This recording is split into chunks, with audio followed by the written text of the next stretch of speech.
ಎಲ್ಲರಿಗೂ ನಮಸ್ಕಾರಗಳು. ಸ್ವಾತಂತ್ರ್ಯ ವೀರ ವಿನಾಯಕ್ ದಾಮೋದರ ಸಾವರ್ಕರ್ ಅವರ 137ನೇ ಜಯಂತ್ಯುತ್ಸವದ ನಿಮಿತ್ತವಾಗಿ ಅವರನ್ನು ಸ್ಮರಣೆ ಮಾಡಲಿಕ್ಕೆ ನಾವೆಲ್ಲರೂ ವಿಚಾರ ಮಾಡ್ತಾ ಇದ್ದೀವಿ. ಸ್ವಾತಂತ್ರ್ಯವೀರ ಸಾವರ್ಕರ್ ಅವರೊಬ್ಬರು ಜನ್ಮಜಾತ ದೇಶಭಕ್ತರು. ತಮ್ಮ ಅದ್ಭುತವಾದಂಥ ವಾಗ್ಝರಿಯ ಮೂಲಕ ಪ್ರೇಕ್ಷಕರ ಮನಸ್ಸಿನಲ್ಲಿರುವಂಥ ಎಲ್ಲ ಪ್ರಶ್ನೆಗಳಿಗೆ ತರ್ಕಬದ್ಧವಾಗಿ ಉತ್ತರವನ್ನು ಕೊಡ್ತಾ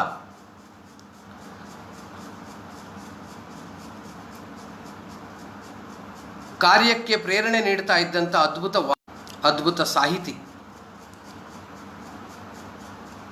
ಗಗನದೆತ್ತರದ ಕಲ್ಪನೆಗಳನ್ನು ಜನರ ಮುಂದಿರಿಸಿ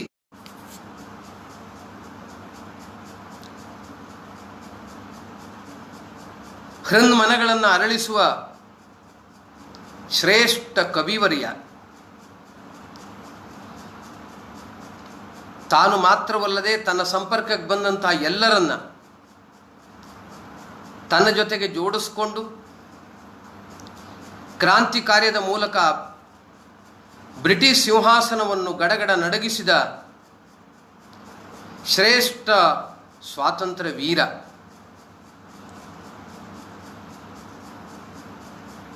ದುರಹಂಕಾರದಿಂದ ಹಿಂದೂ ಸಮಾಜಕ್ಕೆ ರಾಷ್ಟ್ರಕ್ಕೆ ಪೆಟ್ಟು ಕೊಡ್ತಾ ಇದ್ದಂತಹ ಧೂರ್ತರಿಗೆ, ವಿತರ್ಕವನ್ನು ಮಾಡುವಂತಹವರಿಗೆ ತನ್ನ ತೀಕ್ಷ್ಣ ಬುದ್ಧಿಯಿಂದ ನೇರ ಉತ್ತರ ಕೊಟ್ಟು ಅವರನ್ನು ಮೌನವಾಗಿಸ್ತಾ ಇದ್ದಂತಹ ಮಹಾಮೇಧಾವಿ, ಪ್ರತ್ಯುತ್ಪನ್ನಮತಿ.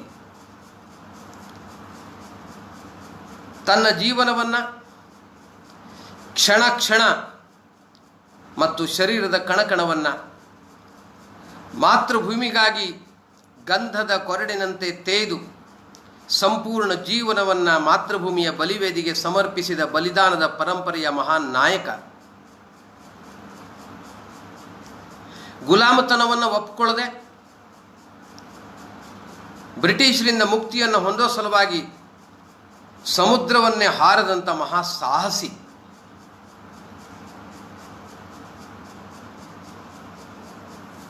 ಸಮಾಜದಲ್ಲಿ ಇರುವಂಥ ಕೊರತೆಗಳನ್ನು ದೂರು ಮಾಡಿ ಸಮಾಜವನ್ನು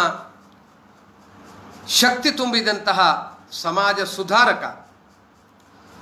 ಭಾಷೆಯಲ್ಲಿರುವಂಥ ದೋಷಗಳನ್ನು ತಿದ್ದಿ ಸರಿ ಮಾಡಿದಂತಹ ಭಾಷಾ ಸುಧಾರಕ.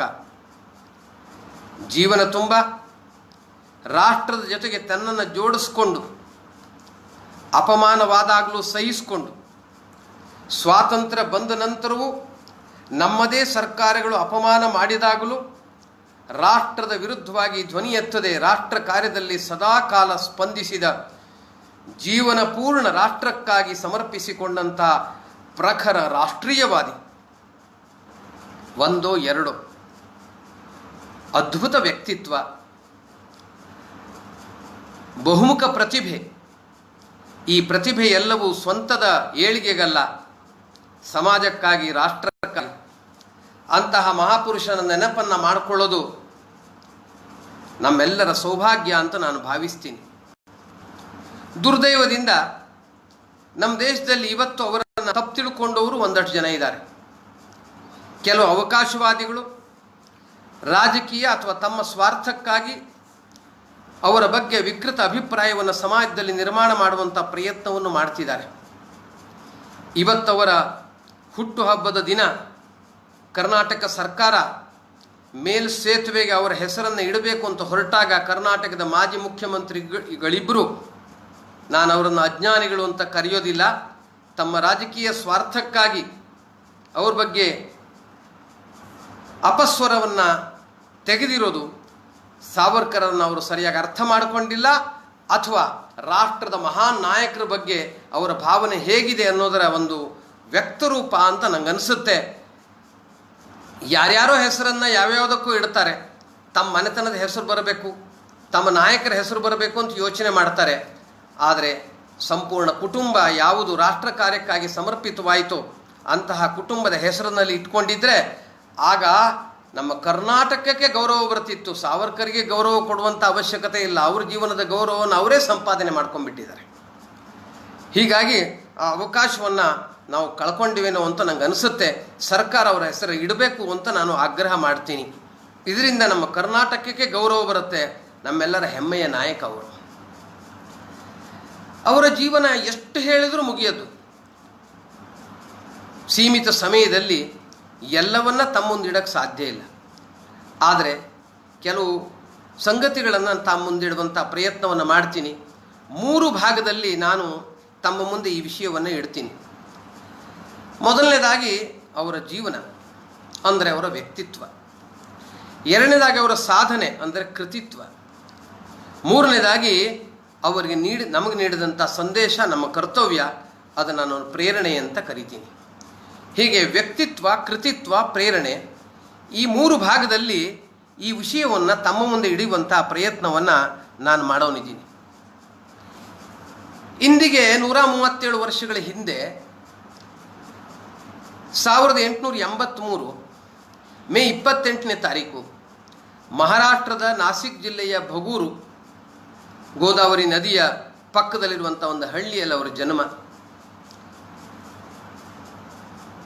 ಸಾಮಾನ್ಯ ಕುಟುಂಬದಲ್ಲಿ ಹುಟ್ಟಿದವರು.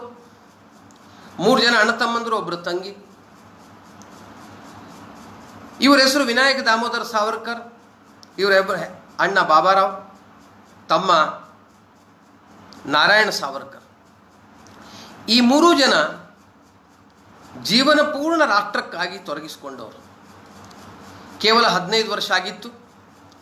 ಆಗಲೇ ಭಾಷಣ ಸ್ಪರ್ಧೆಯಲ್ಲಿ ತನ್ನ ವಾಗ್ಝರಿಯ ಮೂಲಕ ವಿದ್ವಾಂಸರ ಮನಸ್ಸನ್ನು ಮಂತ್ರಮುಗ್ಧಗೊಳಿಸಿದ ಶ್ರೇಷ್ಠ ವಾಗ್ಮಿ ಅವರು.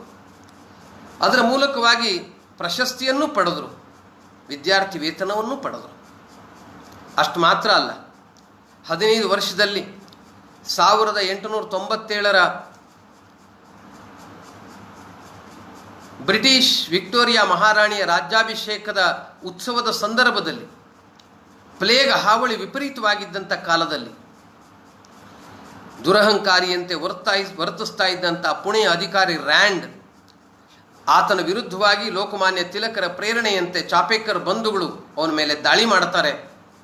ಅದರ ಪರಿಣಾಮವಾಗಿ ಅವರು ಬಲಿದಾನ ಆಗುತ್ತೆ. ಅವರು ಗಲ್ಲಿಗೇರ್ತಾರೆ.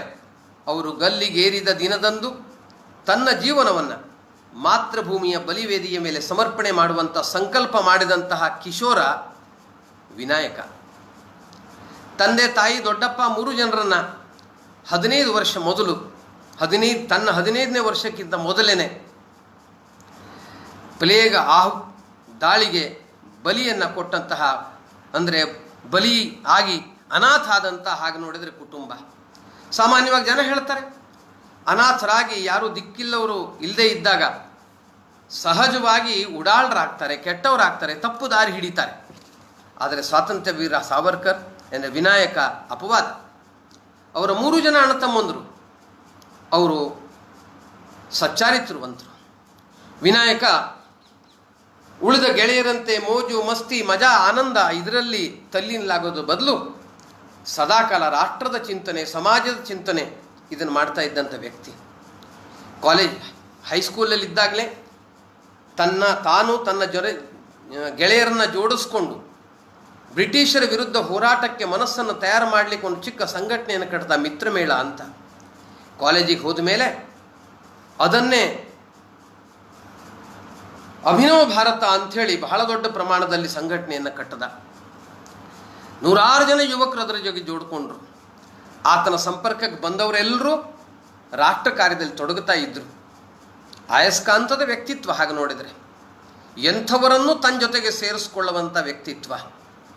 ಏನೇನೋ ಬೇರೆ ಬೇರೆ ಆಸೆಗಳನ್ನು ಇಟ್ಕೊಂಡು ಶೃಂಗಾರ ಆನಂದದಲ್ಲಿ ತಲ್ಲೀನರಾದಂಥ ಅನೇಕ ಜನ ಯುವಕರು ಈತನ ವಾಗ್ ಪ್ರತಿಭೆಯಿಂದ, ಈತನ ನಡವಳಿಕೆಯಿಂದ, ಈತನ ಹೃದಯದಲ್ಲಿದ್ದಂಥ ರಾಷ್ಟ್ರ ಭಾವನೆಯಿಂದ ಪ್ರೇರಣೆಯನ್ನು ತೆಗೆದುಕೊಂಡು ಈತನ ಜೊತೆಗೆ ಸೇರಿದರು. ಹೈಸ್ಕೂಲ್ನಲ್ಲಿದ್ದಾಗ ಅವರೆಲ್ಲರನ್ನ ಜೋಡಿಸಿ ಅಭಿನವ ಭಾರತ ಸಂಘಟನೆಯನ್ನು ಕಟ್ಟದ, ಸ್ವದೇಶಿ ಆಂದೋಲನವನ್ನು ಮಾಡದ. ಭಾರತದಲ್ಲಿ ಸ್ವದೇಶಿ ಆಂದೋಲನದ ಹೋಳಿಯನ್ನು ಮಾಡಲಿಕ್ಕೆ ಪ್ರಾರಂಭ ಮಾಡಿದ್ದು ಮೊಟ್ಟ ಮೊದಲು ವಿನಾಯಕನೇ. ಇದರ ಪರಿಣಾಮವಾಗಿ ಆತ ಇದ್ದಂಥ ಹಾಸ್ಟೆಲಿಂದ ಹೊರಗೆ ಹೋಗಬೇಕಾಯಿತು. ಕಾಲೇಜಿಂದ ಆತನಿಗೆ ಬಹಿಷ್ಕಾರ ಹಾಕಲಾಯಿತು. BA ಪದವಿ ಮುಗಿದ ಮೇಲೆ ಶ್ಯಾಮ್ಜಿ ಕೃಷ್ಣವರ್ಮರು ಕೊಟ್ಟಿದ್ದಂತಹ ಒಂದು ಶಿಷ್ಯವೃತ್ತಿಯನ್ನು ಸ್ವೀಕಾರ ಮಾಡಿ ಬ್ರಿಟಿಷರ ಕೇಂದ್ರ ನೆಲ ಅದು ಲಂಡನ್, ಅಲ್ಲಿಗೆ ಹೋಗಿ ಸಿಂಹದ ಗುಹೆಯೊಳಗಡೆ ಹೋಗಿ ಸಿಂಹ ಜೊತೆಗೆ ಹೋರಾಡುವ ಎದೆಗಾರಿಕೆಯನ್ನು ತೋರಿಸಿ ಲಂಡನ್ನಿಗೆ ಹೋದರು. ಹೋಗಿದ್ದು LLB ಓದಲಿಕ್ಕೆ, ಆದರೆ ಕೇವಲ ಓದಿಗೆ ಸೀಮಿತವಾಗಲಿಲ್ಲ. ಅದರ ಜೊತೆಗೆ ಅಲ್ಲೂ ಅಭಿನವ ಭಾರತವನ್ನು ಕಟ್ಟಿದರು. ಮತ್ತು ಅಲ್ಲೂ ಸಹ ಅನೇಕ ಎಲ್ಲ ಜನರು ಯಾರ್ಯಾರು ಇಂಗ್ಲೆಂಡಿಗೆ ಹೋಗ್ತಿದ್ರು, ಲಂಡನ್ನಲ್ಲಿ ಇರ್ತಿದ್ರು, ಅವರೆಲ್ಲರನ್ನ ವಿದ್ಯಾರ್ಥಿಗಳನ್ನು ಜೋಡಿಸ್ಕೊಂಡು ಅವರಲ್ಲಿ ರಾಷ್ಟ್ರಭಕ್ತಿಯನ್ನು, ಬ್ರಿಟಿಷರ ವಿರುದ್ಧವಾಗಿ ಅವರ ಮನಸ್ಸನ್ನು ತಿರುಗಿಸುವಂಥ ಕಾರ್ಯವನ್ನು ಅವರು ಮಾಡಿದರು. 1857ರ ಸ್ವಾತಂತ್ರ್ಯ ಹೋರಾಟವನ್ನು ಬ್ರಿಟಿಷರು ಸಿಪಾಯಿ ದಂಗೆ ಅಂತ ಮುಚ್ಚಿಬಿಟ್ಟಿದ್ರು. ಆದರೆ ಬ್ರಿಟಿಷರ ಲೈಬ್ರರಿಗೆ ಹೋಗಿ ಅವರೇ ಬರೆದಿಟ್ಟಿರುವ ದಾಖಲೆಗಳನ್ನು ಅಧ್ಯಯನ ಮಾಡಿ 1857ರ ಪ್ರಥಮ ಸ್ವಾತಂತ್ರ್ಯ ಸಂಗ್ರಾಮ ಅಂತ ಮರಾಠಿ ಪುಸ್ತಕವನ್ನು ಹೊರಗೆ ತಂದರು. ಅದನ್ನು ಭಾರತಕ್ಕೆ ಕಳಿಸಿದರು. ಅಚ್ಚಾಗುವ ಮೊದಲೇ ಬ್ರಿಟಿಷರಿಗೆ ಗೊತ್ತಾಗಿ ಅದು ನಿಷೇಧಕ್ಕೊಳಗಾಯಿತು. ಆ ರೀತಿ ಪ್ರಿಂಟ್ ಆಗೋಕ್ಕಿಂತ ಮೊದಲೇ ನಿಷೇಧಕ್ಕೊಳಗಾಯಿತು. ಅಲ್ಲೇ ಇದ್ದುಕೊಂಡು ಶಿವಾಜಿ ಜಯಂತಿ ಉತ್ಸವ, ಹಾಗೆಯೇ 1857ರ ನೆನಪಿನ ಕಾರ್ಯಕ್ರಮ, ವಿಜಯದಶಮಿ ಕಾರ್ಯಕ್ರಮ, ಇದೆಲ್ಲದರ ಮೂಲಕ ಭಾರತೀಯರನ್ನು ಜೋಡಿಸ್ತಾ ಇದ್ದಂತಹ ಮಹಾ ಕಾರ್ಯವನ್ನು ಅವರು ಮಾಡಿದರು. ಎಲ್ಲರನ್ನ ಜೋಡಿಸೋ ಪ್ರಯತ್ನವನ್ನು ಮಾಡಿದರು. ಅಲ್ಲಿಂದನೇ ಭಾರತಕ್ಕೆ ಪಿಸ್ತೂಲನ್ನು ಕಳಿಸ್ತಿದ್ರು, ಬಾಂಬ್ ತಯಾರಿಕೆಯನ್ನು ಕಲ್ತ್ಕೊಂಡು ಅದರ ಎಲ್ಲ ಸಂಗತಿಗಳನ್ನು ಭಾರತಕ್ಕೆ ಅದರ ಕಚ್ಚಾ ಸಾಮಗ್ರಿಗಳನ್ನು ಕಳಿಸ್ಕೊಡುವಂಥ ಪ್ರಯತ್ನವನ್ನು ಮಾಡಿದರು. ಅನಂತ ಕಾನೇರಿ ಇದರಿಂದ ಪ್ರೇರಿತನಗೊಂಡು ಬ್ರೌನಿಂಗ್ ಪಿಸ್ತೂಲಿಂದ ಜಾಕ್ಸನ್ ಅನ್ನುವಂಥ ಜಿಲ್ಲಾಧಿಕಾರಿ, ನಾಸಿಕಿನ ಜಿಲ್ಲಾಧಿಕಾರಿಯನ್ನು ಕೊಲೆ ಮಾಡಿದ ನಂತರ ಇದು ಎಲ್ಲದರ ಹಿಂದೆ ವಿನಾಯಕ್ ದಾಮೋದರ್ ಸಾವರ್ಕರ್ ಇದ್ದಾರೆ ಅಂತ ಗೊತ್ತಾಗಿ ಲಂಡನ್ನಲ್ಲಿ ಅವ್ರನ್ನ ಬಂಧಿಸಲಾಯಿತು. ಮುಂಬೈಗೆ ಕರೆತರಲಾಯಿತು. ಅವರಿಗೆ 2 ಕರಿನೀರಿನ ಶಿಕ್ಷೆ ಆಯಿತು. ಅಂದಮಾನಿನ ಕೋಟಲೆಯಲ್ಲಿ ಅವರನ್ನು ಬಂದಿಖಾನೆಯಲ್ಲಿ ಇಡಲಾಯಿತು. 10 ವರ್ಷ ಅಂದಮಾನಿನ ಸೆರೆಮನೆಯಲ್ಲಿದ್ದರು. ಅಲ್ಲೂ ಸಹ ಅನೇಕ ಆಂದೋಲನಗಳನ್ನು ಮಾಡ್ತಾ ಸಕ್ರಿಯರಾಗಿದ್ದು ಅಲ್ಲಿನ ವಾತಾವರಣದಲ್ಲೂ ಪರಿವರ್ತನೆಯನ್ನು ತಂದರು. ಅಲ್ಲಿಂದ ವಾಪಸ್ ಅವರನ್ನು ರತ್ನಾಗಿರಿಗೆ ಕರ್ಕೊಂಬಂದು ಜೈಲಲ್ಲಿ ಇಡಲಾಯಿತು. ರತ್ನಾಗಿರಿ, ಯರವಾಡ ಜೈಲಿನಲ್ಲಿ ಮತ್ತು 4 ವರ್ಷಗಳನ್ನು ಕಳೆದರು. ಒಟ್ಟಿನಲ್ಲಿ ಹೇಳೋದಾದರೆ 14 ವರ್ಷಗಳು ನಿರಂತರವಾಗಿ ಒಂದರ್ಥದಲ್ಲಿ ರಾಮ ವನವಾಸ ಮಾಡದಂತೆ ಇವರು ಸ್ವಾತಂತ್ರ್ಯ ಹೋರಾಟದಲ್ಲಿ ಜೈಲಿನಲ್ಲಿರಬೇಕಾಯಿತು. ಆದರೆ ಇವರ ಎಲ್ಲಿದ್ದರೋ ಅಲ್ಲಿ ಪರಿವರ್ತನೆ ಮಾಡೋದು ಇವರ ಸ್ವಭಾವವಾಗಿತ್ತು. ಜೈಲಿನಲ್ಲೂ ಆಂದೋಲನ ಮಾಡಿದವರು ಇವರು. ಅದರಿಂದಾಗಿ ಗಾಬರಿಗೊಂಡಂಥ ಬ್ರಿಟಿಷರು ಇವ್ರ ಮೇಲೆ ಕಂಡೀಷನ್ ಹಾಕಿ ಇವರನ್ನು ಸ್ಥಾನಬದ್ಧತೆಯಲ್ಲಿ ಇಟ್ಟರು. ರತ್ನಾಗಿರಿಯಲ್ಲಿ ಅವರನ್ನು ಇಡಲಾಗಿತ್ತು. 1937ರವರೆಗೆ ಇವರು ಸ್ಥಾನಬದ್ಧತೆಯಲ್ಲಿ ಇದ್ದರು. ಆಮೇಲೆ ಅವರು ಮುಕ್ತರಾಗಿ ಹೊರಗೆ ಬಂದರು. ಸಾಮಾನ್ಯ ನಾಗರಿಕರಂತೆ ಬದುಕಲಿಕ್ಕೆ ಪ್ರಾರಂಭ ಮಾಡಿದರು. ಅದಾದ ಮೇಲೂ ಅಥವಾ ಸ್ಥಾನಬದ್ಧತೆಯಲ್ಲಿದ್ದಾಗಲೂ ರಾಜಕೀಯದಲ್ಲಿ ಭಾಗವಹಿಸಬಾರದು ಅನ್ನುವಂಥ ನಿಯಮ ಅವರಿಗೆ 1937ರವರೆಗೆ ಇತ್ತು. ಆ ನಿಯಮವನ್ನು ಪಾಲಿಸ್ತಾ ಸಾಮಾಜಿಕ ಸುಧಾರಣೆಯಲ್ಲಿ, ಭಾಷಾ ಸುಧಾರಣೆಯಲ್ಲಿ ತಮ್ಮನ್ನು ಜೋಡಿಸ್ಕೊಂಡು ಸಮಾಜವನ್ನು ಮೇಲೆತ್ತುವಂಥ ಕಾರ್ಯವನ್ನು ಮಾಡಿದರು. ಸೈನ್ಯಕ್ಕೆ ಸೇರಬೇಕು ಅಂತ ಯುವಕರಿಗೆ ಪ್ರೇರಣೆ ಕೊಟ್ಟರು. ಹಿಂದೂ ಮಹಾಸಭೆಯ ಮೂಲಕವಾಗಿ ಹಿಂದೂ ಸಮಾಜಕ್ಕೆ ಶಕ್ತಿ ತುಂಬುವಂಥ ಪ್ರಯತ್ನವನ್ನು ಇಡೀ ದೇಶದ ತುಂಬ ಓಡಾಡಿ ಮಾಡಿದರು. ಸಿಂಧ್ ಭಾಗದಲ್ಲೂ ಹೋಗಿ ಅಲ್ಲಿನ ಸಿಂಧ್ ಪ್ರದೇಶ ಭಾರತದಿಂದ ಬೇರೆ ಆಗಬಾರದು ಅನ್ನೋ ಭಾವವನ್ನು ಅವರಲ್ಲಿ ಬೆಳೆಸ್ತಾ ಕ್ಷಾತ್ರ ತೇಜವನ್ನು ತುಂಬಿದಂಥ ಮಹಾನ್ ನಾಯಕರವರು. ಸ್ವಾತಂತ್ರ್ಯ ಬಂದಾಗ ಅತ್ಯಂತ ಆನಂದಪಟ್ಟವರು, ತಮ್ಮ ಮೇಲೆ ರಾಷ್ಟ್ರಧ್ವಜವನ್ನು ಹಾರಿಸಿದವರು. ಅಷ್ಟು ಮಾತ್ರ ಅಲ್ಲ, ಪಾಕಿಸ್ತಾನದ ಅಥವಾ ಮುಂದಿನ ಎಲ್ಲ ದಿನಗಳ ವಿಷಯವನ್ನು ಜನರಿಗೆ ತಿಳಿಸ್ತಾ ಇದ್ರು. ಚೀನಾದ ಬಗ್ಗೆ, ಚೀನಾ ಭಾರತದ ಮೇಲೆ ಆಕ್ರಮಣ ಮಾಡಬಹುದು ಅನ್ನುವಂಥ ಒಂದು ಸಂದೇಹವನ್ನು ವ್ಯಕ್ತಪಡಿಸ್ತಾ ನಮ್ಮ ಸೈನ್ಯವನ್ನು ಬಲಿಷ್ಠ ಮಾಡಬೇಕು ಅಂತ ಕರೆ ಕೊಟ್ಟರು. ದುರ್ದೈವದಿಂದ ಸರ್ಕಾರ ಇವರನ್ನು ವಾರಮಾಂಗರ್ ಅಂತ ಕರೀತು. ಸಂಘದ 2ನೇ ಸರಸಂಘ ಚಾಲಕ ಗುರೂಜಿಯವರು ಈ ಮಾತನ್ನು ಹೇಳಿದಾಗ ಅವರಿಗೂ ವಾರಮಾಂಗರ್ ಅಂದರು, ಇವರಿಗೂ ಸಹ ವಾರಮಾಂಗರ್ ಅಂದರು. ಈ ರೀತಿ ಅವರ ಮೇಲೆ ಅನೇಕ ರೀತಿಯ ಆರೋಪಗಳನ್ನು ಹೊರಿಸಲಾಯಿತು. ಗಾಂಧಿ ಹತ್ಯೆಯ ಸಂದರ್ಭದಲ್ಲಿ ಅವರಿಗೆ ಜೈಲಿಗೆ ಹೋಗಬೇಕಾಯಿತು. ಇವ್ರ ಮೇಲೆ ಗಾಂಧಿ ಹತ್ಯೆ ಆರೋಪ ಬಂತು. ಆ ಸಂದರ್ಭದಲ್ಲೂ ವಿಚಲಿತರಾಗದೆ ತಾನು ನಂಬಿದ ರಾಷ್ಟ್ರ ಭಾವವನ್ನು ಮರಿದೇನೆ ಜೀವನದ ಅಂತಿಮ ಕ್ಷಣದವರೆಗೂ ಸಕ್ರಿಯರಾಗಿದ್ದು 1966ರಲ್ಲಿ ತಮ್ಮ ಜೀವನವನ್ನು ತಾವೇ ಸಮರ್ಪಣೆ ಮಾಡೋದರ ಮೂಲಕ ಸಂಪೂರ್ಣ ಜೀವನವನ್ನು ಆತ್ಮಾಹುತಿ ಮಾಡಿದಂತಹ ಮಹಾನ್ ವೀರ ಅಂದರೆ ಸ್ವಾತಂತ್ರ್ಯ ವೀರ ಸಾವರ್ಕರ್. ಅವರ ಜೀವನ ಅನೇಕ ಪ್ರಥಮಗಳ ಒಂದು ಸರಮಾಲೆ.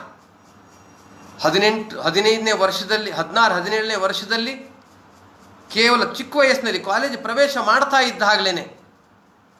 ಆಗಲೇ ಸ್ವದೇಶಿ ಆಂದೋಲನ ಮಾಡಿ ಸ್ವದೇಶಿ ಹೋಳಿಯನ್ನು ಆಚರಣೆ ಮಾಡಿದಂತಹ ಮೊದಲ ವಿದ್ಯಾರ್ಥಿ ನಾಯಕ.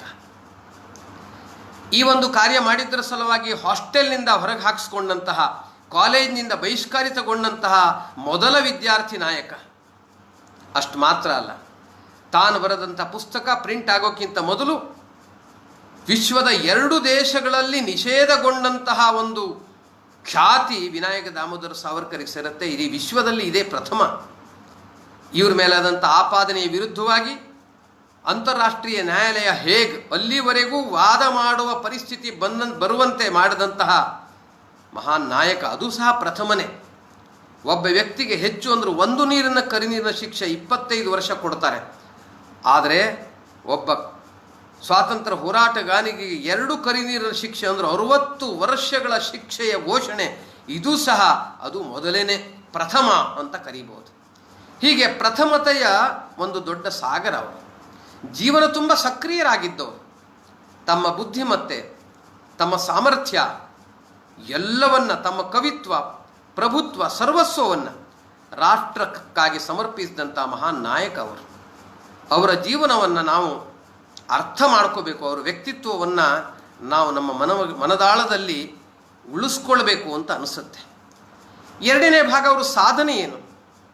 ಅವರ ಸಾಧನೆಯ ಕುರಿತಾಗಿ 3 ಬಿಂದುಗಳನ್ನು ತಮ್ಮ ಮುಂದೆ ಇಡ್ತೀನಿ. ಮೊದಲನೇದಾಗಿ, ಅವರ ಸಂಪರ್ಕಕ್ಕೆ ಬಂದವರೆಲ್ಲರನ್ನೂ ರಾಷ್ಟ್ರ ಕಾರ್ಯದಲ್ಲಿ ತೊಡಗಿಸಿದರು. ಇವತ್ತು ನಮ್ಮಲ್ಲಿ ಅನೇಕ ಜನ ಪ್ರಚಾರ ಮಾಡ್ತಾರೆ. ನಮ್ಮ ಆಗಸ್ಟ್ 15ರ ದಿನವೂ ವರ್ಣನೆ ಮಾಡ್ತಾರೆ. ಭಾರತಕ್ಕೆ ಸ್ವಾತಂತ್ರ್ಯ ಯಾರು ತಂದುಕೊಟ್ರು? 4-6 ಜನರ ಹೆಸರನ್ನು ಹೇಳ್ತಾರೆ. ನಾನೇನು ವಿಶೇಷವಾಗಿ ಹೇಳೋ ಅಗತ್ಯ ಇಲ್ಲ.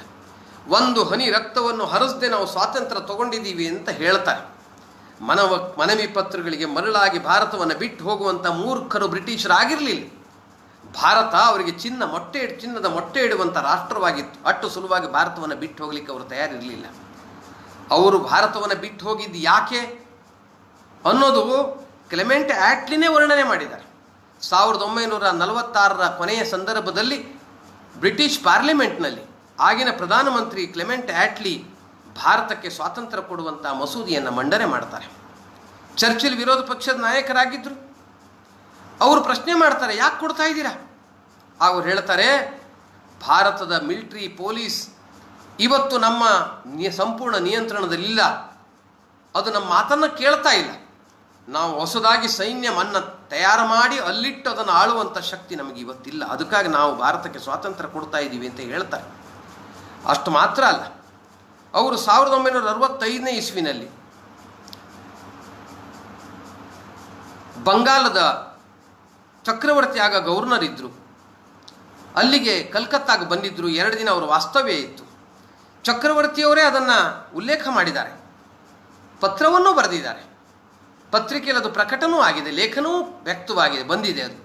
ಅದು ಅಂದರೆ ಅವ್ರ ಜೊತೆಗೆ ಮಾತುಕತೆ ಮಾಡುವಾಗ ಸಹಜವಾಗಿ ಚಕ್ರವರ್ತಿಯವರು ಅವ್ರಿಗೊಂದು ಪ್ರಶ್ನೆಯನ್ನು ಮಾಡ್ತಾರೆ. ರಾಜ್ಯಪಾಲರು, ನೀವು ಭಾರತಕ್ಕೆ ಸ್ವಾತಂತ್ರ್ಯವನ್ನು ಯಾಕೆ ಕೊಟ್ರಿ?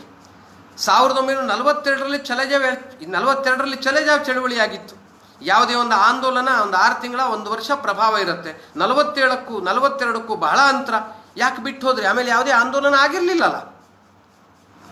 ಏನು ಕಾರಣ ಹಾಗಾದರೆ? ಅದಕ್ಕೆ ಅವ್ರು ಹೇಳ್ತಾರೆ, ಭಾರತದಲ್ಲಿ ನೇತಾಜಿ ಸುಭಾಷ್ ಚಂದ್ರ ಬೋಸ್ರ INA ಹೋರಾಟದ ಮುಖಾಂತರ, ಸೈನ್ಯದ ಮುಖಾಂತರವಾಗಿ ಭಾರತದಲ್ಲಿ ನೌಕಾಪಡೆ, ಸೈನಿಕ ಮತ್ತು ಪೊಲೀಸರು ಎಲ್ಲ ದಂಗೆ ಎದ್ರು. ಅದರ ಪರಿಣಾಮವಾಗಿ ಭಾರತವನ್ನು ಉಳಿಸ್ಕೊಳ್ಳೋ ಸ್ಥಿತಿಯಲ್ಲಿ ನಾವಿರಲಿಲ್ಲ. ನಮ್ಮ ಸೈನ್ಯ ನಮ್ಮ ಮಾತು ಕೇಳ್ತಿರಲಿಲ್ಲ. ಅದಕ್ಕಾಗಿ ನಾವು ಬಿಟ್ಟುಬಿಡಬೇಕಾಯಿತು ಅಂತ ಚಕ್ರವರ್ತಿಯವರು ಅವ್ರಿಗೊಂದು ಪ್ರಶ್ನೆಯನ್ನು ಮಾಡ್ತಾರೆ. ಗಾಂಧೀಜಿಯವರ ಪಾತ್ರ? ಮೌನವಾಗಿದ್ದು ಸಣ್ಣ ಧ್ವನಿಯಲ್ಲಿ ಹೇಳ್ತಾರೆ, ಮಿನಿಮಲ್ ಅಂತ ಕ್ಲೆಮೆಂಟ್ ಆಟ್ಲಿ ಹೇಳ್ತಾರೆ. ಇದು ನನ್ನ ಮಾತಲ್ಲ, ಇದು ಕ್ಲೆಮೆಂಟ್ ಆಟ್ಲಿ ಹೇಳಿತ್ತು. ಅಂದರೆ ಇದರ ಶ್ರೇಯಸ್ಸು ಭಾರತಕ್ಕೆ ಸ್ವಾತಂತ್ರ್ಯ ಸಿಕ್ಕಿದ್ದಕ್ಕೆ ಸಶಸ್ತ್ರ ಕ್ರಾಂತಿನೇ ಕಾರಣ ಅಂತ Clement ಆಟ್ಲಿನೇ ಒಪ್ಕೊಂಡಿದ್ದಾರೆ. Netaji Subhash Chandra ಬೋಸರ Indian national ಆರ್ಮಿಯ ಹೋರಾಟದ ಪರಿಣಾಮ ಅಂತ ಅವರು ಉಲ್ಲೇಖ ಮಾಡ್ತಾರೆ. ಅಂದರೆ ಕೇವಲ ಅಹಿಂಸೆಯಿಂದ ನಮಗೆ ಸ್ವಾತಂತ್ರ್ಯ ಬಂದಿಲ್ಲ, ಇದರಲ್ಲಿ ಬಹಳ ದೊಡ್ಡ ಕೊಡುಗೆ ಇದ್ದಿದ್ದು ಸ್ವಾತಂತ್ರ್ಯ ವೀರ ಸಾವರ್ಕರ್. ಹಾಗೆ ನೋಡಿದರೆ ತಮ್ಮ ಸಂಪರ್ಕಕ್ಕೆ ಬಂದಂಥ ಎಲ್ಲರನ್ನ ಅವರು ಸ್ವಾತಂತ್ರ್ಯ ಹೋರಾಟದಲ್ಲಿ ಜೋಡಿಸ್ಕೊಂಡ್ರು. ಒಂದೆರಡು ಉದಾಹರಣೆ ಕೊಟ್ಟರೆ ಅರ್ಥ ಆಗತ್ತೆ. ಗೋವಿಂದ್ ದರೇಕರ್ ಅಂತ ಒಬ್ಬ ಹುಡುಗ ಇದ್ದ, ಕಾಲು ಸರಿಯಾಗಿರಲಿಲ್ಲ, ಪೋಲಿಯೋ, ಆದರೆ ಬಹಳ ಬುದ್ಧಿವಂತ, ಕವಿ ಹೃದಯ, ಅನೇಕ ಕವಿತೆಗಳನ್ನು ಹಾಡ್ತಾ ಇದ್ದ, ಪ್ರೇಮಗೀತೆಗಳನ್ನು ರಚನೆ ಮಾಡ್ತಾ ಇದ್ದ. ಕಾಲೇಜಿನ ಎದುರುಗಡೆ ಕೂತ್ಕೊಂಡು ಹೋಗಿ ಬರುವ ಹುಡುಗಿಯರನ್ನೆಲ್ಲ ನೋಡ್ತಾ ಅವ್ರ ಮೇಲೆ ಕವನಗಳನ್ನು ರಚನೆ ಮಾಡ್ತಾ ಇದ್ದ. ವಿನಾಯಕನ ಸಂಪರ್ಕಕ್ಕೆ ಬಂದ. ವಿನಾಯಕನ ಸಂಪರ್ಕಕ್ಕೆ ಬಂದ ನಂತರ ಅವನ ದಿಕ್ಕು ಬದಲಾಯಿತು. ಅವನ ಹೃದಯದಲ್ಲಿದ್ದ ರಸಿಕತೆ ಮಾಯವಾಗಿ ಭಾರತ ಭಕ್ತಿ ಮೂಡಿತು. ಜೀವನ ತುಂಬ ಭಾರತ ಮಾತೆಯ ಗುಣಗಾನ ಮಾಡಿದ ಗೋವಿಂದ ಕವಿಯಾದ. ಆತನ ಸಾಹಿತ್ಯದಿಂದ ಎಷ್ಟೋ ಜನ ಪ್ರೇರಣೆಯನ್ನು ಪಡೆದರು. ಮದನ್ ಲಾಲ್ ಧಿಂಗ್ರಾ ಒಬ್ಬ ಶೋಕಿಲಾಲ, ಲಂಡನ್ನಲ್ಲಿದ್ದ. ಮಜಾ ಮಾಡಬೇಕು ಅಂತ ಇಂಗ್ಲೆಂಡಿಗೆ ಬಂದಿದ್ದ. ಅವನು ಕಲಿಯೋದು ಅವನಿಗೆ ಸೆಕೆಂಡರಿ ಆಗಿತ್ತು. ಇಂಗ್ಲೀಷ್ ಹ್ಯಾಟು, ಕೋಟು, ಇಂಗ್ಲೀಷ್ ನೃತ್ಯ, ಅದರಲ್ಲಿ ಆನಂದ ಪಡ್ತಾ ಇದ್ದಂಥ ಯುವಕ. ವಿನಾಯಕ್ ದಾಮೋದರ್ ಸಾವರ್ಕರ್ ಸಂಪರ್ಕಕ್ಕೆ ಬಂದ ಭಾರತ ಭವನದಲ್ಲಿ ಲಂಡನ್ನಲ್ಲಿ. ಇವರ ಭಾಷಣದಿಂದ ಪ್ರೇರಿತನಾದ, ಸದಾಕಾಲ ಇವರನ್ನು ಭೇಟಿ ಮಾಡ್ತಾ ಇದ್ದ. ಉಡಾಳನಾಗಿದ್ದಂತಹ ಶೋಕಿಲಾಲ್ನಾಗಿದ್ದಂಥ ಮದನ್ ಲಾಲ್ ಧಿಂಗ್ರಾ ಕ್ರಾಂತಿಕಾರಿಯಾದ. ಕರ್ಜನ್ ವಾಯ್ಲಿಯನ್ನು ಗುಂಡಿಕ್ಕಿ ಕೊರ್ಲಿಕ್ಕೆ ಕೊಂದ ಮತ್ತು ಭಾರತದ ಬಲಿವೇದಿಗೆ ತನ್ನನ್ನು ಸಮರ್ಪಣೆ ಮಾಡಿಕೊಂಡ. 10 ಬಾರಿ ಅವನ ಮೇಲೆ ಪ್ರಶ್ನೆ ಮಾಡಿದ್ರೂ ಗುಟ್ಟನ್ನು ಬಿಟ್ಟು ಕೊಡದ, ಭಾರತದ ಜೊತೆಗೆ ತನ್ನನ್ನು ಜೋಡಿಸ್ಕೊಂಡಂತಹ, ಜೀವನವನ್ನೇ ಭಾರತಕ್ಕಾಗಿ ಸಮರ್ಪಣೆ ಮಾಡಿದಂತಹ ಕ್ರಾಂತಿಕಾರಿಯಾದ. ಬ್ರಿಟಿಷ್ ಸಿಂಹಾಸನವನ್ನು ಅದರ ಎದುರುಗಡೆ ಹೋಗಿ ನಡಗಿಸಿದಂತಹ ಮದನ್ ಲಾಲ್ ಧಿಂಗ್ರಾನಿಗೆ ಪ್ರೇರಣೆ ಕೊಟ್ಟಿದ್ದು ವಿನಾಯಕ್ ದಾಮೋದರ್ ಸಾವರ್ಕರ್. 1857ರ ಸ್ವಾತಂತ್ರ್ಯ ಹೋರಾಟದ ಪುಸ್ತಕವನ್ನು ಬರೆದು ಸಾವಿರಾರು ಯುವಕರ ಮನಸ್ಸಿನಲ್ಲಿ ಅದನ್ನು ಓದ್ದವರು ಎಲ್ಲರ ಹೃದಯದಲ್ಲಿ ನಾವು ಈ ರೀತಿ ಬ್ರಿಟಿಷರ ವಿರುದ್ಧ ಹೋರಾಡಬೇಕು ಅನ್ನುವಂಥ ಚೇತನವನ್ನು ಬಡಿದೆಬ್ಬಿಸಿದವರು ಸಾವರ್ಕರ್. ಅಲ್ಲಿ ಪಿಸ್ತೂಲನ್ನು ಖರೀದಿ ಮಾಡಿ, ಇಂಗ್ಲೆಂಡಿಂದ ದೊಡ್ಡ ದೊಡ್ಡ ಬೈಬಲ್ಗಳನ್ನು ಖರೀದಿ ಮಾಡಿ, ಆ ಬೈಬಲ್ ಒಳಗಡೆಗೆ ಪಿಸ್ತೂಲನ್ನು ಇಟ್ಟು ಅದಕ್ಕೆ ಬೇಕಾದಂಥ ರೀತಿಯಲ್ಲಿ ಕತ್ತರಿಸಿ ಭಾರತಕ್ಕೆ ಅದನ್ನು ಕಳಿಸ್ಕೊಡ್ತಾ ಭಾರತೀಯ ಕ್ರಾಂತಿಕಾರಿಗಳ ಕೈಗೆ ಅತ್ಯುತ್ಕೃಷ್ಟವಾದಂತಹ ಪಿಸ್ತೂಲನ್ನು ತಲುಪಿಸಿದವರು ಸ್ವಾತಂತ್ರ್ಯ ವೀರ ಸಾವರ್ಕರ್ ಮತ್ತು ಅವರ ಸಂಗಡಿಗರು. ಇವರ ಸಂಪರ್ಕಕ್ಕೆ ಭಾಗ ನೋಡಿದರೆ ಶ್ಯಾಮ್ಜಿ ಕೃಷ್ಣವರ್ಮ, ಇವರು ಅವರ ಶಿಷ್ಯವೃತ್ತಿಯಿಂದಾಗಿ ಇವರು ಲಂಡನ್ನಿಗೆ ಹೋದರು. ಆದರೆ ಶ್ಯಾಮ್ಜಿ ಕೃಷ್ಣವರ್ಮವರು ಇವರಿಂದ ಪ್ರೇರಿತರಾಗಿ ಅವರು ಅಭಿನವ ಭಾರತದ ಸದಸ್ಯರು ಆದರು. ಮತ್ತು ವಿನಾಯಕ ದಾಮೋದರ ಸಾವರ್ಕರನ್ನು ಕಂಡ್ರೆ ಹಿರಿಯರಾದಂಥ ಅವರಿಗೆ ಇವರ ಬಗ್ಗೆ ಎಲ್ಲಿಲ್ಲದ ಗೌರವ, ಇವರ ಮಾತನ್ನು ಚಾಚು ತಪ್ಪದೆ ಪಾಲನೆ ಮಾಡುವಂತಹ ಅಷ್ಟು ಪ್ರೀತಿ ಇವರ ಬಗ್ಗೆ. ಇವರ ರಕ್ಷಣೆಗಾಗಿ ಎಲ್ಲ ಪ್ರಯತ್ನವನ್ನು ಮಾಡೋದವರು. ಮೇಡಮ್ ಕಾಮ ಇರಬಹುದು, ಅನೇಕ ಜನ ಇರಬಹುದು. ಇವರ ಸಂಪರ್ಕಕ್ಕೆ ಬಂದಂಥ ಎಲ್ಲರೂ, ಅಂದರೆ VVS ಅಯ್ಯರ್ ಅಂತ ಒಬ್ಬ, ಹಾಗೆ ನೋಡಿದರೆ ಒಬ್ಬ ಲಾಯರು, ಅವರು ಮಜಾ ಮಾಡಲಿಕ್ಕೆ ಅಂತ ಲಂಡನ್ನಿಗೆ ಬಂದಿದ್ದರು. ವಿನಾಯಕ ದಾಮೋದರ ಸಾವರ್ಕರ್ ಸಂಪರ್ಕಕ್ಕೆ ಬಂದು ಅವರೂ ಸಹ ಕ್ರಾಂತಿಕಾರಿಯಾದರು. ಅವರನ್ನು ಋಷಿಜಿ ಅಂತ ಸಾವರ್ಕರ್ ಕರೀತಾ ಇದ್ದರು. ಈ ಥರ ಎಲ್ಲರ ಮನಸ್ಸಿನಲ್ಲಿ ಭಾವವನ್ನು ಬೆಳೆಸಿದರು. ಅಂಡಮಾನ್ನಲ್ಲೂ ಈ ಕೆಲಸವನ್ನು ಮಾಡಿದರು. ಅದಾದ ಮೇಲೆ ವಾಪಸ್ ಬಂದ ನಂತರ ಅಲ್ಲಿ ಸಾಮಾಜಿಕ ಕಾರ್ಯ ಮಾಡ್ತಾ ಸೈನಿಕರಿಗೆ ಹಿಂದೂಗಳು ಸೈನ್ಯವನ್ನು ಸೇರಬೇಕು ಅಂತ ಪ್ರೇರಣೆ ಕೊಟ್ಟರು. ಮತ್ತು ಜೀವನ ತುಂಬ ಭಾರತ ಹೇಗಿರಬೇಕು ಅನ್ನುವಂಥ ದಿಶೆಯನ್ನು ಕೊಟ್ಟವರು ಅವರು. ಅದರ ಪರಿಣಾಮವಾಗಿ ನೇತಾಜಿ ಸುಭಾಷ್ ಚಂದ್ರ ಬೋಸರು 1940ನೇ ಇಸ್ವಿ ಜೂನ್ 22ನೇ ತಾರೀಕು ಮುಂಬೈನಲ್ಲಿ ಸಾವರ್ಕರ್ ಭವನದಲ್ಲಿ ವಿನಾಯಕ ದಾಮೋದರ್ ಸಾವರ್ಕರನ್ನು ಭೇಟಿ ಮಾಡ್ತಾರೆ. ಇಬ್ಬರ ಭೇಟಿ ನಡೆಯುತ್ತೆ. ಆ ಜೂನ್ 22ನೇ ತಾರೀಕಿನ ಮಾತುಕತೆಯಲ್ಲಿ ಸ್ವಾತಂತ್ರ್ಯ ವೀರ ಸಾವರ್ಕರ್ ನೇತಾಜಿ ಅವರಿಗೆ ಪ್ರಶ್ನೆ ಮಾಡ್ತಾರೆ, ನೇತಾಜಿ ಮುಂದಿನ ಪ್ಲ್ಯಾನೇ ನಿಮ್ಮದು ಯೋಜನೆ ಏನು ಮುಂದಿಂದು? ಆಗ ಅವ್ರು ಹೇಳ್ತಾರೆ, ನಾನು ಆಗ ಕಾಂಗ್ರೆಸ್ಸಿನ ದೂರವಾಗಿರ್ತಾರೆ, ಫಾರ್ವರ್ಡ್ ಬ್ಲಾಕ್ ಪ್ರಾರಂಭ ಮಾಡಿರ್ತಾರೆ. ನಾನು ಈ ಸಂಸ್ಥೆಯ ಮೂಲಕವಾಗಿ ಕಲ್ಕತ್ತಾದಲ್ಲಿರುವಂಥ ಲಾರ್ಡ್ ಹಾರ್ಡಿಂಜನ ಪ್ರತಿಮೆಯನ್ನು ದೂರ ಮಾಡೋ ಸಲುವಾಗಿ, ತೆಗೆದುಹಾಕೋ ಸಲುವಾಗಿ ನಾನು ಆಂದೋಲನ ಮಾಡ್ತೀನಿ ಅಂತ ಹೇಳ್ತಾರೆ. ಆಗ ನೇತಾಜಿಗೆ ಸಾವರ್ಕರ್ ಹೇಳ್ತಾರೆ, ನಿಮ್ಮಂಥ ಪ್ರತಿಭಾವಂತರು ಈ ರೀತಿ ಸಣ್ಣ ಕೆಲಸ ಮಾಡಿ ಜೈಲಿಗೆ ಹೋದರೆ ಏನು ಲಾಭ? ಅದರ ಬದಲಾಗಿ ನಾನು ಸೈನ್ಯಕ್ಕೆ ಸೇರಬೇಕು ಅಂತ ಯುವಕರಿಗೆ ಕರೆ ಕೊಟ್ಟಿದ್ದೀನಿ. ಅನೇಕ ಜನ ಸೈನ್ಯವನ್ನು ಸೇರಿದ್ದಾರೆ. ಆದರೆ ಎರಡನೇ ಮಹಾಯುದ್ಧದ ಸಂದರ್ಭದಲ್ಲಿ ಬ್ರಿಟಿಷರು ಈ ಸೈನ್ಯ ತಗೊಂಡು ಇವರನ್ನೆಲ್ಲರನ್ನ ಹೋರಾಟಕ್ಕೆ ತೆಗೆದುಕೊಂಡೋದ್ರು, ಯುದ್ಧಕ್ಕೆ ತೆಗೆದುಕೊಂಡೋದ್ರು. ಅವ್ರ ಪೈಕಿ ಅನೇಕ ಜನ ಬರ್ಲಿನ್ನಲ್ಲಿ ಜರ್ಮನಿಯ ಬಂಧನಕ್ಕೊಳಗಾಗಿ ಅಲ್ಲಿ ಜೈಲಿನಲ್ಲಿದ್ದಾರೆ. ಕೆಲವರು ಜಪಾನ್ ಜೈಲಲ್ಲಿದ್ದಾರೆ. ಅವರನ್ನು ಉಪಯೋಗಿಸ್ಕೊಂಡು ನೀವು ಯಾಕೆ ಭಾರತದ ಮೇಲೆ ತಿರುಗಿ ಬೀಳಬಾರದು, ಯುದ್ಧ ಮಾಡಬಾರದು ಅಂತ ಸಲಹೆ ಕೊಟ್ಟವರು ಸ್ವಾತಂತ್ರ್ಯ ವೀರ ಸಾವರ್ಕರ್. ಈ ತಾಕತ್ತು ನಿಮಗೆ ಮಾತ್ರ ಇರೋದು ಅಂತ ಹೇಳ್ತಾರೆ. ಹೋಗ್ತಾರೆ ಕಲ್ಕತ್ತಾಗ ಹೋಗಿ ಅಲ್ಲಿ ಈ ಸಭೆಯಲ್ಲಿ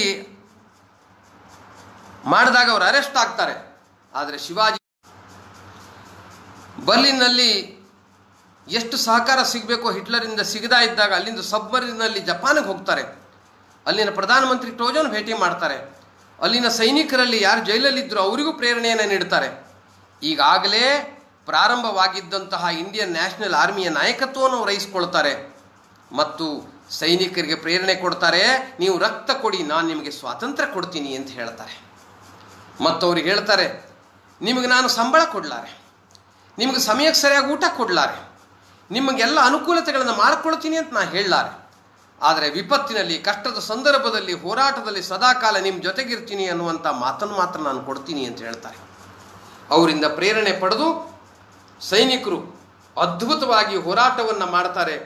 ಜಪಾನಿನ ಜೊತೆಗೆ ಭಾರತದ ಪೂರ್ವ ಭಾಗದಿಂದ ಆಕ್ರಮಣ ಪ್ರಾರಂಭ ಆಗುತ್ತೆ. ಅಂಡಮಾನನ್ನು, ನಿಕೋಬಾರನ್ನು ಗೆಲ್ತಾರೆ. ಶಹೀದ್ ದ್ವೀಪ ಅಂತ ಹೆಸರಿಡ್ತಾರೆ. ಭಾರತದ ಭಾರತದ ಸೈನ್ಯ ಅಲ್ಲಿಂದ ಶುರುವಾಗುತ್ತೆ. ಸ್ವತಂತ್ರ ಸರ್ಕಾರನೂ ಪ್ರಾರಂಭ ಆಗುತ್ತೆ. ಅದಾದ ಮೇಲೆ ಅಲ್ಲಿಂದ ಭಾರತದ ಮೇಲೆ ಆಕ್ರಮಣ ಮಾಡ್ತಾ ಕೊಹಿಮಾವರೆಗೂ ತಲುಪ್ತಾರೆ. ಭಾರತದ ರಾಷ್ಟ್ರಧ್ವಜವನ್ನು ಅಲ್ಲಿ ನೆಡ್ತಾರೆ. ಆದರೆ ಅಷ್ಟೊತ್ತಿಗೆ ಎರಡನೇ ಮಹಾಯುದ್ಧದಲ್ಲಿ ಜಪಾನ್ ಜರ್ಮನಿ ಸೋತಿದ್ರಿಂದ ವಾಪಸ್ ಹೋಗಬೇಕಾಗತ್ತೆ. ಆದರೆ ಈ ಇಂಡಿಯನ್ ನ್ಯಾಷನಲ್ ಆರ್ಮಿ, ಭಾರತದ ರಾಷ್ಟ್ರೀಯ ಸೈನ್ಯದ ಏನು ಮಹಾ ಸೈನ್ಯ ಇತ್ತಲ್ಲ, ಅದರ ಹೋರಾಟ ಬಹಳ ದೊಡ್ಡ ಛಾಪನ್ನು ಮೂಡಿಸುತ್ತೆ. ಅದರ ಪರಿಣಾಮವಾಗಿ 1945-46ರಲ್ಲಿ ಎಲ್ಲ ಕಡೆಗೆ ದಂಗೆಗಳಾಗ್ತವೆ.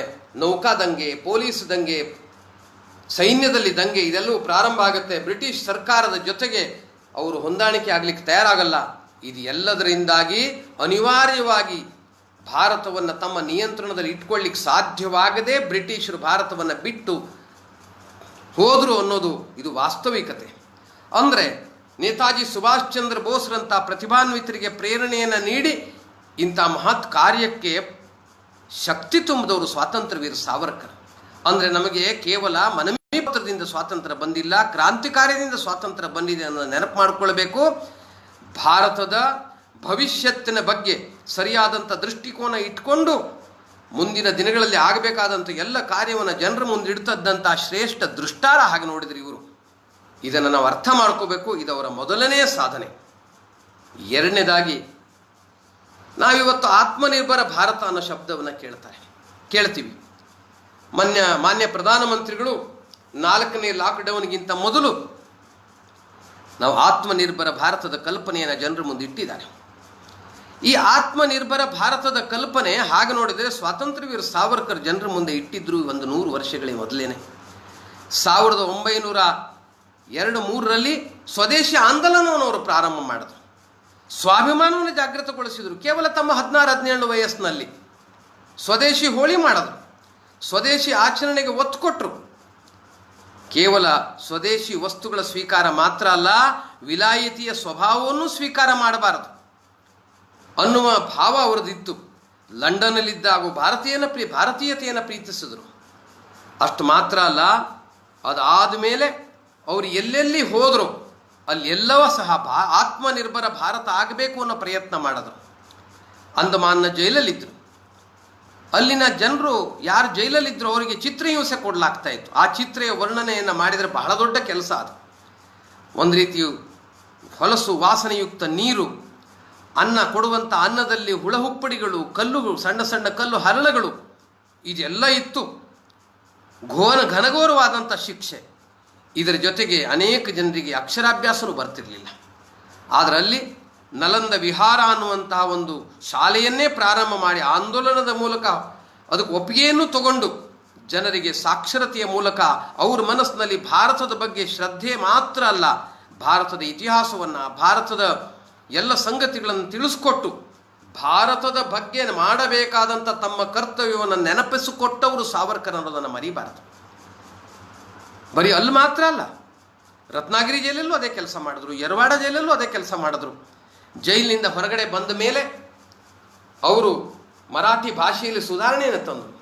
ಮರಾಠಿ ಭಾಷೆ ಅನೇಕ ಜನ ಅನೇಕ ಭಾಷೆಗಳು ಕಲಿಸಿಬಿಟ್ಟಿತ್ತು. ಅದರೊಳಗೆ ಇಂಗ್ಲೀಷ್ ಉಪಯೋಗದ ಬಳಕೆ ಬಹಳ ಆಗಿಬಿಟ್ಟಿತ್ತು. ಅದೆಲ್ಲದರಿಂದ ಭಾಷಾ ಶುದ್ಧೀಕರಣದ ಕಡೆ ಅವರು ಗಮನ ಕೊಟ್ಟರು. ಅನೇಕ ಶಬ್ದಗಳು ಇವತ್ತು ನಾವು ಸಂಸತ್ತು ಅಂತ ಉಪಯೋಗಿಸ್ತೀವಿ, ಇದು ಸಾವರ್ಕರ್ ಕೊಟ್ಟಂಥ ಶಬ್ದ ಇವತ್ತು. ಈ ಥರದ ಅನೇಕ ನ್ಯಾಯಾಲಯ ಇದು ಕೊಟ್ಟಿದ್ದು ಸಾವರ್ಕರ್. ಈ ಥರ ಅನೇಕ ಉತ್ಕೃಷ್ಟ ಶಬ್ದಗಳ ಮುಖಾಂತರವಾಗಿ ಭಾಷೆಯನ್ನು ಸ್ವದೇಶೀಕರಣಗೊಳಿಸಿದವರು ಸಾವರ್ಕರ್. ಬರೀ ಭಾಷೆ ಮಾತ್ರ ಅಲ್ಲ, ನಮ್ಮ ನಿತ್ಯದ ವ್ಯವಹಾರ, ನಮ್ಮ ಉಡುಪು ಇದು ಸ್ವದೇಶಿ ಆಗಬೇಕು. ಅವರಿಗೆ ಡಿಲಿಟ್ ಪದವಿ ಕೊಡಬೇಕು ಅಂತ ಅದಾದ ಮೇಲೆ ಮುಂಬೈ ಸರ್ಕಾರ ಅವ್ರ ಹತ್ರ ಬಂದಿತ್ತು. ಆಗ ಅವರು ವಿಶ್ವವಿದ್ಯಾಲಯದ ಪ್ರಮುಖರಿಗೆ ಪ್ರಶ್ನೆಯನ್ನು ಮಾಡಿದ್ರು, ನೀವು ಗೌನ್ ಹೊದಿಸ್ತಿರಲ್ಲ, ಅದ್ರ ಬದಲಾಗಿ ಯಾಕೆ ಶಾಲನ್ನು ಹೊದಿಸ್ಬಾರದು ನೀವು ಅಂತ ಹೇಳಿದ್ರು. ಅಂದ್ರೆ ಅದರಲ್ಲೂ ಸಹ ಸ್ವಾಭಿಮಾನ ನಮ್ದಿರಬೇಕು ಅಂತ ಹೇಳಿದ್ರು. ಭಾರತ ಆತ್ಮನಿರ್ಭರ ಆಗಬೇಕು ಅಂತಾದರೆ ಭಾರತದ ಸೈನ್ಯ ಭಾರತದ್ದಾಗಬೇಕು. ಬ್ರಿಟಿಷರು ಹೋದಾಗ ಈ ದೇಶದಲ್ಲಿ ಯಾರ್ಯಾರೋ ಇದ್ರು ಸರಿಯಾಗಲ್ಲ, ಅದಕ್ಕಾಗಿ ಯಾವ ಹಿಂದೂಗಳು ದೇಶಭಕ್ತಿಯಿಂದ ಓತಪ್ರೋತರಾಗಿದ್ದಾರೋ ಅಂಥ ಯುವಕರು ಸೈನ್ಯವನ್ನು ಸೇರಬೇಕು, ಬಂದೂಕನ್ನು ಕಲಿಬೇಕು, ತಮ್ಮ ಕೈಲಿ ಶಸ್ತ್ರವನ್ನು ಹಿಡಿಬೇಕು, ಮತ್ತು ಯಾವಾಗ ಬೇಕಾದರೂ ಶಸ್ತ್ರವನ್ನು ಉಲ್ಟಾ ತಿರುಗಿಸ್ಬೋದು, ಚಿಂತೆ ಮಾಡಬೇಡಿ ಅಂತ ಹೇಳಿ ಪ್ರೇರಣೆ ಕೊಟ್ಟು ಸೈನ್ಯ ಬಲಿಷ್ಠವಾಗಿರಬೇಕು ಅಂತ ಕರೆ ಕೊಟ್ಟವರು ಸಾವರ್ಕರ್. ಅಂದರೆ ಆತ್ಮನಿರ್ಭರತೆ ಆಗಬೇಕು ಅಂತಾದರೆ ನಮ್ಮ ಸೈನ್ಯನೂ ಬಲಯುತವಾಗಿರಬೇಕು. ಮೌಢ್ಯವನ್ನು ಎಂದು ಒಪ್ಪದವರಲ್ಲ ಅವರು, ವಿಜ್ಞಾನದ ಜೊತೆಗಿದ್ದವರು. ಹೀಗಾಗಿ ಭಾರತದ ವಿಜ್ಞಾನ ಎಲ್ಲ ದೃಷ್ಟಿಯಿಂದ ಮುಂದುವರಿಬೇಕು, ಭಾರತ ತಂತ್ರಜ್ಞಾನದಿಂದ ಮುಂದೆ ಹೋಗಬೇಕು ಅನ್ನೋ ವಿಚಾರವನ್ನು ವ್ಯಕ್ತಪಡಿಸಿದವರು ಸಾವರ್ಕರ್. ಹೀಗೆ ಅವರ ಜೀವನ ತುಂಬ ಸ್ವದೇಶಿ, ಸ್ವಾಭಿಮಾನ, ಸ್ವಾವಲಂಬನೆ, ಸಮರ್ಥ ಭಾರತ, ಆತ್ಮನಿರ್ಭರ ಭಾರತ, ನಮ್ಮ ಕಾಲ ಮೇಲೆ ನಾವು ನಿಲ್ಲಬೇಕು, ನಮ್ಮ ಕೈಗಳಿಂದ ರಾಷ್ಟ್ರ ಕಾರ್ಯ ಮಾಡಬೇಕು, ನಮ್ಮ ಮನಸ್ಸು, ನಮ್ಮ ಬುದ್ಧಿ ಇದೆಲ್ಲವೂ ರಾಷ್ಟ್ರ ಕಾರ್ಯದಲ್ಲಿ, ರಾಷ್ಟ್ರ ಹಿತದಲ್ಲಿ ಆಗಬೇಕಾದಂಥ ಎಲ್ಲ ಕೆಲಸಗಳನ್ನು ಮಾಡಲಿಕ್ಕೆ ಉಪಯೋಗ ಆಗಬೇಕು. ನಮ್ಮ ಹೃದಯ ಅದು ನಮ್ಮತನವನ್ನು ಒಪ್ಕೊಳ್ಬೇಕು, ನಮ್ಮವರನ್ನು ಒಪ್ಕೊಳ್ಬೇಕು. ಈ ಭಾವನೆಗಳನ್ನು ಅರಳಿಸಿದವರು ಸ್ವಾತಂತ್ರ್ಯವೀರ ಸಾವರ್ಕರ್. ಆತ್ಮನಿರ್ಭರ ಭಾರತ, ಸ್ವಾವಲಂಬಿ ಭಾರತ ಅನ್ನುವ ದೃಷ್ಟಿಯನ್ನು ಇತ್ತವರು ಸಾವರ್ಕರ್. ಇದು ಅವರ ಎರಡನೆಯ ಸಾಧನೆ ಅಂತ ನನಗೆ ಅನಿಸುತ್ತೆ. ಮೂರನೇದಾಗಿ ಇವತ್ತು ನನ್ನ ಉಪನ್ಯಾಸಕ್ಕೆ ಹಿಂದುತ್ವ ಅನ್ನೋದನ್ನು ಹೆಸರು ಕೊಟ್ಟಿದ್ದಾರೆ. ಆ ಹಿಂದುತ್ವದ ಸಲುವಾಗಿ ಜೀವನ ಸಮರ್ಪಣೆ ಮಾಡಿದವರು ಸಾವರ್ಕರ್. ಸ್ವಾತಂತ್ರ್ಯವೀರ ಸಾವರ್ಕರ್ ವೈಶಿಷ್ಟ್ಯ ಅಂದರೆ ಸದಾಕಾಲ ಹಿಂದೂ ಆಚರಣೆಯನ್ನು ಮಾಡಿದವರು. ಹಿಂದುತ್ವಕ್ಕೆ ಹೊಸ ವ್ಯಾಖ್ಯೆಯನ್ನೇ ಕೊಟ್ಬಿಟ್ರು. ಹಿಂದೂ ಅಂದರೆ ಯಾರು ಅಲ್ಲಿಯವರೆಗೆ ಯಾರೂ ಹೇಳಿರಲಿಲ್ಲ. ಹಿಂದೂ ಅಂದರೆ ಯಾರು, ಯಾರನ್ನು ಹಿಂದೂ ಅಂತ ಕರಿಬೇಕು? ವೇದವನ್ನು ಒಪ್ಪುವವರು ಹಿಂದೂರ? ವೇದ ಒಪ್ಪದೇ ಇದ್ರೆ ಹಿಂದೂ ಅಲ್ವಾ? ತಿಲಕ ಇಟ್ಟವ್ರು ಹಿಂದೂಗಳ? ಭಸ್ಮಧಾರಣೆ ಮಾಡಿದವ್ರು ಹಿಂದೂಗಳ? ಪೂಜೆ ಮಾಡೋರು ಹಿಂದೂಗಳ? ಯಾರು ಹಿಂದೂಗಳು? ಹೊಸ ವ್ಯಾಖ್ಯೆಯನ್ನು ಇವರು ಕೊಟ್ಟರು. ಆ ಸಿಂಧು ಪರ್ಯಂತ ಯಸ್ಯ ಭಾರತ ಭೂಮಿಕಾ ಪಿತೃಭೂ ಪುಣ್ಯಭೂಶ್ಚೈವ ಸವೈ ಹಿಂದೂ ರೀತಿ ಸ್ಮೃತಃ. ಈ ಭಾರತದಲ್ಲಿ ಸಿಂಧು ನದಿಯಿಂದ ಹಿಡ್ಕೊಂಡು ಹಿಂದೂ ಮಹಾಸಾಗರದವರೆಗೆ ಇರುವಂಥ ಜನಗಳು ಯಾರು ವಾಸಿಸ್ತಾರೋ, ಈ ಭೂಮಿಯನ್ನು ಪಿತೃಭೂಮಿ ಮತ್ತು ಪುಣ್ಯಭೂಮಿ ಅಂತ ತಿಳಿತಾರೋ, ಅಂದರೆ ಈ ಭೂಮಿಯ ಬಗ್ಗೆ ಶ್ರದ್ಧೆಯನ್ನು ಇಟ್ಕೊಳ್ತಾರೋ ಅವರು ಹಿಂದೂಗಳು ಅನ್ನುವಂಥ ಹೊಸ ವ್ಯಾಖ್ಯೆಯನ್ನು ಕೊಟ್ಟರು. ಅಂದರೆ ಭಾರತದ ರಾಷ್ಟ್ರೀಯತೆ ಅಂದರೆ ಹಿಂದುತ್ವ ಬಿಟ್ಟರೆ ಭಾರತ ಇಲ್ಲ ಅನ್ನೋದನ್ನು ಎಲ್ಲರ ಮುಂದೆ ಪ್ರಖರವಾಗಿ ಇಟ್ಟವರು, ಹೊಸ ವ್ಯಾಖ್ಯೆಯನ್ನು ಕೊಟ್ಟವರು ಸ್ವಾತಂತ್ರ್ಯವೀರ ಸಾವರ್ಕರ್. ಹಿಂದೂ ಉಳಿದ್ರೆ ಭಾರತ ಉಳಿದಿತ್ತು. ಹಿಂದೂ ಧರ್ಮ, ಹಿಂದೂ ಸಂಸ್ಕೃತಿ, ಹಿಂದೂ ಸಮಾಜ ಉಳಿಬೇಕು. ಪ್ರತಿಯೊಬ್ಬರ ಹೃದಯದಲ್ಲಿ ಈ ಭಾವ ಅರಳಬೇಕು. ಸ್ವಾತಂತ್ರ್ಯವೀರ ಸಾವರ್ಕರ್ ಅದನ್ನು ಮನಗಂಡಿದ್ರು. ಅದಕ್ಕಾಗಿ ಸದಾಕಾಲ ಇದನ್ನು ಹೇಳ್ತಾನೇ ಹೋದರು. ಅವರು ಮೌಢ್ಯವನ್ನು ಒಪ್ಪಲಿಲ್ಲ.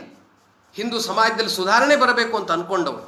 ಹಿಂದೂ ಸಮಾಜ ತನ್ನ ದೋಷಗಳಿಂದ ದೂರವಾಗಿ ಶಕ್ತಿಶಾಲಿ ಆಗಬೇಕು. ನಮ್ಮಲ್ಲಿರುವಂತಹ ಅನೈಕ್ಯತೆಯನ್ನು ದೂರ ಮಾಡಿಕೊಂಡು ಏಕತೆಯ ಆಧಾರದ ಮೇಲೆ ಸಂಘಟನಾ ಶಕ್ತಿಯಿಂದ ಮೇಲೇಳಬೇಕು. ಹಿಂದೂ ಸಮಾಜದ ಮೇಲೆ ಯಾರು ಅನ್ಯಾಯದ ಅಕ್ರಮದ ಕಾರ್ಯವನ್ನು ಮಾಡಬಾರದು, ಅಷ್ಟು ಸಮಾಜ ಸಮರ್ಥವಾಗಬೇಕು ಅನ್ನುವ ಒಂದು ಭಾವವನ್ನು ಸದಾಕಾಲ ಇಟ್ಕೊಂಡವರು ಸಾವರ್ಕರ್. ಅಂಡಮಾನ್ ಸೆರೆಮನೆಯಲ್ಲಿ ಹಿಂದೂ ಸಮಾಜದಲ್ಲೊಂದು ವಿಚಿತ್ರ ಪರಿಸ್ಥಿತಿ ಇತ್ತು. ಹೋಗ್ತಾ ಇದ್ದವ್ರ ಪೈಕಿ ಬಹಳಷ್ಟು ಜನ ಹಿಂದೂಗಳು, ಆದರೆ ಅಲ್ಲಿನ ಕೆಲವು ಅಧಿಕಾರಿಗಳು, ಕೆಲವು ಕರ್ಮಚಾರಿಗಳು ಮುಸಲ್ಮಾನರು. ಅವರು ಅನ್ಯಾಯಗಳನ್ನಲ್ಲಿ ಮಾಡ್ತಿದ್ರು. ಆದರೆ ಹಿಂದೂಗಳಲ್ಲಿ ಎಂಥ ದುರ್ದೈವ ಅಂದರೆ ಜಾತಿ ಭೇದ ಅಂದಮಾನಲ್ಲೂ ನಡೀತಾ ಇತ್ತು. ಅಸ್ಪೃಶ್ಯ ಅನ್ನೋ ಕಾರಣಕ್ಕಾಗಿ ಕೆಲವರ ಜೊತೆ ಊಟನೂ ಮಾಡ್ತಿರ್ಲಿಲ್ಲ. ಸ್ವಾತಂತ್ರ್ಯ ವೀರ ಸಾವರ್ಕರ್ ಅಂಥ ಒಬ್ಬ ಕೈದಿಯ ಜೊತೆಗೆ ಸ್ವತಃ ಊಟ ಮಾಡಿದರು, ಅವನ ಕೈಯಿಂದ ನೀರು ಕುಡಿದ್ರು. ಜಾತಿ ಭೇದ ಒಪ್ಪೋದಿಲ್ಲ ಅಂತ ತಾನು ಆಚರಣೆ ಮಾಡಿ ತೋರಿಸಿದ್ದಲ್ಲದೆ ಎಲ್ಲರ ಮನಸ್ಸಿನಲ್ಲೂ ಆ ಭಾವವನ್ನು ಬಿತ್ತ ಪ್ರಯತ್ನವನ್ನು ಮಾಡಿದ್ರು. ಸಾವರ್ಕರ್ ಪ್ರಯತ್ನದ ಪರಿಣಾಮವಾಗಿ ಅಲ್ಲಿ ಜಾತಿ ಭೇದ ದೂರ ಆಯಿತು, ಎಲ್ಲರೂ ಒಂದಾಗಿರ್ಲಿಕ್ಕೆ ಶುರು ಮಾಡಿದರು. ಕೇವಲ ಅಷ್ಟು ಮಾತ್ರ ಅಲ್ಲ, ಹಿಂದೂ ಸಮಾಜ ಜಾತಿ, ಭಾಷೆ, ಪ್ರಾಂತ ಇದೆಲ್ಲದರ ಅರ್ಥದಲ್ಲಿ ಬೇರೆ ಬೇರೆ ಆಗಿಬಿಟ್ಟಿತ್ತು. ನಾನು ಬಂಗಾಲಿ ಹಿಂದೂ, ನಾನು ದಕ್ಷಿಣ ಭಾರತದ ಹಿಂದೂ, ಈ ರೀತಿ ಎಲ್ಲ ಭಾವಗಳಿದ್ವು. ಅದು ಎಲ್ಲದರಿಂದ ಸಮಾಜವನ್ನು ಮೇಲೆತ್ತಬೇಕು. ಅಂದಮಾನ್ನಲ್ಲಿ ಸೆರೆಮನೆಯಲ್ಲಿ ಈ ಕಾರ್ಯವನ್ನು ಪ್ರಾರಂಭ ಮಾಡಿದ್ರು. ಅವರಲ್ಲಿ ಏಕತೆಯನ್ನು ನಿರ್ಮಾಣ ಮಾಡಿದ್ರು. ಇಡೀ ಸಮಾಜ ಒಂದಾಯಿತು. ಅಲ್ಲಿದ್ದಂಥ ಕೈದಿಗಳೆಲ್ಲರೂ ಒಂದಾದರು. ಅವ್ರ ಮನಸ್ಸಿನಲ್ಲಿ ಹಿಂದೂ ಭಾವ ಬರಲಿಕ್ಕೆ ಶುರುವಾಯಿತು. ಬರೀ ಅಷ್ಟು ಮಾತ್ರ ಅಲ್ಲ, ಅನೇಕ ಸಲ ಮುಸಲ್ಮಾನರು ಇವ್ರ ಮೇಲೆ ಮತಾಂತರವನ್ನು ಮಾಡ್ತಿದ್ರು. ಅಲ್ಲಿ ಸಿಗ್ತಾ ಇದ್ದಿದ್ದೇ ಸ್ವಲ್ಪ ಆಹಾರ, ಅದನ್ನು ಬಿಡೋ ಹಾಗಿಲ್ಲ. ಬಿಟ್ಟರೆ ಮತ್ತು ಆಹಾರ ಸಿಗೋಲ್ಲ, ಅದನ್ನು ಚೆಲ್ಲಿದ್ರೂ ಶಿಕ್ಷೆ. ಆದರೆ ಮುಸಲ್ಮಾನರು ಏನು ಮಾಡೋರು, ತಮ್ಮ ಎಂಜಲನ್ನು ಊಟ ಮಾಡ್ತಾ ಇದ್ದಂಥ ಯಾರೋ ಬ್ರಾಹ್ಮಣನೋ ಅಥವಾ ಇನ್ಯಾರೋ ಒಬ್ಬ ಹಿಂದೂ ಜಾತಿಯ ತಟ್ಟೆಯಲ್ಲಿ ಹಾಕಿಬಿಡೋರು. ಅದರಿಂದಾಗಿ ಎಂಜಲಾಯಿತು. ಮುಸಲ್ಮಾನರು ಎಂಜಲನ್ನು ಊಟ ಮಾಡೋದು ಜಾತಿ ಭ್ರಷ್ಟನಾಗ್ಬಿಡ್ತೀವಿ, ಅದಕ್ಕಾಗಿ ಅದನ್ನು ಊಟ ಮಾಡಬಾರ್ದು ಅಂತ ಆ ಊಟವನ್ನು ಮುಸಲ್ಮಾನರಿಗೆ ಕೊಟ್ಬಿಡೋರು ಅನೇಕ ಸಲ. ಆದರೂ ಉಪವಾಸ ಎಷ್ಟು ದಿನ ಇರೋಕ್ಕೆ ಸಾಧ್ಯ? ಈ ಯಾತನೆಯಿಂದ ಅನುಭವಿಸಿ ಅನೇಕ ಜನ ಮುಸಲ್ಮಾನರಾಗ್ಬಿಟ್ರು. ಇದನ್ನು ಸಾವರ್ಕರ್ ಗುರುಸಿದ್ರು, ಯಾರೂ ಹೇಳೋರಿರಲಿಲ್ಲ. ಆದರೆ ಸಾವರ್ಕರ್ ಇದ್ರ ವಿರುದ್ಧ ಧ್ವನಿ ಎತ್ತಿದ್ರು. ಅವರಲ್ಲಿ ಭೀನ ಭಾವವನ್ನು ತೆಗೆದುಹಾಕಿದರು. ಮುಸಲ್ಮಾನರ ಎಂಜಲು ಬಿದ್ದುಕೊಳ್ಳೆ ಗಾಬರಿ ಆಗಬೇಡಿ, ಏನೂ ಆಗಲ್ಲ, ಹಿಂದೂ ಅಪವಿತ್ರನಾಗೋದಿಲ್ಲ ಅಂಥೇಳಿ ಅವ್ರ ಮನಸ್ಸಿನಲ್ಲಿ, ನೀವು ಇಷ್ಟರಿಂದ ಯಾಕೆ ಹೆದರ್ತೀರಾ, ನೀವು ನಿಮ್ಮ ಎಂಜಲನ್ನು ಅವರು ಎಂಜಲಿಗೆ ಹಾಕಿ, ಈ ರೀತಿ ಸ್ಥೈರ್ಯವನ್ನು ತುಂಬುತ್ತಾ ಅವರೆಲ್ಲರ ಮನಸ್ಸಿನಲ್ಲಿ ಈ ಭಾವವನ್ನು, ಸಾಮರ್ಥ್ಯವನ್ನು ತುಂಬಿದರು. ಅಷ್ಟು ಮಾತ್ರ ಅಲ್ಲ, ಯಾರ್ಯಾರು ಮುಸಲ್ಮಾನರಾಗಿದ್ದರು ಅವರೆಲ್ಲರ ಮನಸ್ಸಿನಲ್ಲಿ ಭಾವವನ್ನು ಅರಳಿಸಿ ವಾಪಸ್ಸು ಹಿಂದೂ ಮಾಡಿದರು. ಅಂದರೆ ಶುದ್ಧಿ ಚಳುವಳಿ ಅಂದಮಾನಿನ ಜೈಲಲ್ಲಿ ಶುರುವಾಯಿತು. ಅಂದಮಾನಿನ ಜೈಲಿನ ಹೊರಗಡೆನೂ ಈ ಕಾರ್ಯ ಪ್ರಾರಂಭವಾಯಿತು. ಇಂಥ ಕಾರ್ಯವನ್ನು ಮಾಡದವರು ಸ್ವಾತಂತ್ರ್ಯ ವೀರ ಸಾವರ್ಕರ್. ಅನ್ಯಾಯವಾಗಿ ಎಂದೂ ಅನ್ಯಾಯವನ್ನು ಸಹಿಸ್ತಾ ಇರಲಿಲ್ಲ ಅವರು. ಅಲ್ಲಿ ಬೆಳಗ್ಗೆ ಬಾಂಗ್ ಕೂಗೋರು ಮುಸಲ್ಮಾನರು. ಅದರ ವಿರುದ್ಧವಾಗಿ ಸಾವರ್ಕರ್ ಧ್ವನಿ ಎತ್ತಿದ್ರು. ಏನು ಮಾಡೋದು, 4-5-10 ಶಂಖಗಳನ್ನು ಬೇರೆ ಬೇರೆ ಕಡೆಯಿಂದ ಜೋಡಿಸ್ಕೊಂಡ್ರು. ಬೆಳಗ್ಗೆ ಎದ್ದು ಬಾಂಗ್ ನಡೆಯುವಂಥ ಸಮಯದಲ್ಲಿ ಜೋರಾಗಿ ಶಂಖ ಊದ್ತಾ ಇತ್ತು. ಶಂಖದ ಮುಂದೆ ಅವರ ಧ್ವನಿ, ಯಾರು ಈ ಅಪಸ್ವರ ಮಾಡ್ತಿದ್ರಲ್ಲ ಅವರ ಧ್ವನಿ ತಣ್ಣಗಾಯಿತು. ಈ ರೀತಿ ಹಿಂದೂಗಳಿಗೆ ಪುಸ್ತಕ ಓದಲಿಕ್ಕೆ ಅವಕಾಶ ಕೊಡಬೇಕು, ಹಿಂದೂ ಸಾಹಿತ್ಯ ಓದಲಿಕ್ಕೆ ಅವಕಾಶ ಕೊಡಬೇಕು ಅನ್ನುವಂಥ ಪ್ರಯತ್ನವನ್ನು ಮಾಡಿದ್ರು. ಯಾರಿಗೂ ತೊಂದರೆ ಕೊಡಲ್ಲ, ಆದರೆ ನಮ್ಮೇಲೆ ಆಗುವಂಥ ಅನ್ಯಾಯವನ್ನು ನಾವು ಒಪ್ಕೊಳ್ಳಲ್ಲ. ಇದನ್ನು, ಈ ಶುದ್ಧಿ ಚಳವಳಿಯನ್ನು ರತ್ನಾಗಿರಿಯಲ್ಲೂ ಮಾಡಿದ್ರು. ಅಸ್ಪೃಶ್ಯತೆ ನಿವಾರಣೆಯನ್ನು ಮಾಡಿದ್ರು. ರತ್ನಾಗಿರಿ ಅವರ ಸ್ಥಾನಬದ್ಧತೆಯಲ್ಲಿ ಇದ್ದಾಗಲೇ ಅವರು ಅಸ್ಪೃಶ್ಯತೆ, ಹಿಂದೂ ಸಮಾಜಕ್ಕೆ ಅಂಟಿದಂಥ ರೋಗ, ಇದ್ರ ವಿರುದ್ಧವಾಗಿ ಹೋರಾಟವನ್ನು ಪ್ರಾರಂಭ ಮಾಡಿದರು. ಹರಿಜನರ ಮನೆಯಲ್ಲಿ ಊಟ ಮಾಡಿದರು. ಹರಿಜನರ ದಲಿತ ಸಾಹಿತ್ಯ ಸಮ್ಮೇಳನದಲ್ಲಿ ಅವರು ಭಾಗವಹಿಸಿದರು. ಅನುಸೂಚಿತ ಜಾತಿಯ ಯುವಕರಿಗೆ ಪ್ರೋತ್ಸಾಹವನ್ನು ಕೊಟ್ಟರು. ಮಂದಿರಕ್ಕೆ ಪ್ರವೇಶ ಒದಗಿಸ್ಕೊಟ್ರು. ವಿಠ್ಠಲ ಮಂದಿರದಲ್ಲಿ ಪ್ರವೇಶವನ್ನು ಒದಗಿಸ್ಕೊಟ್ರು. ಅಷ್ಟು ಮಾತ್ರ ಅಲ್ಲ, ರತ್ನಾಗಿರಿಯಲ್ಲಿ ತಮ್ಮ ಸ್ವಂತದ ಪ್ರಯತ್ನದಿಂದ ಪತಿತ ಪಾವನ ಮಂದಿರವನ್ನು ಕಟ್ಟಿದರು. ಅದರ ಉದ್ಘಾಟನೆಯ ಸಂದರ್ಭದಲ್ಲಿ ಕಾಂಚಿ ಶಂಕರಾಚಾರ್ಯರನ್ನು ಕರೆದರು.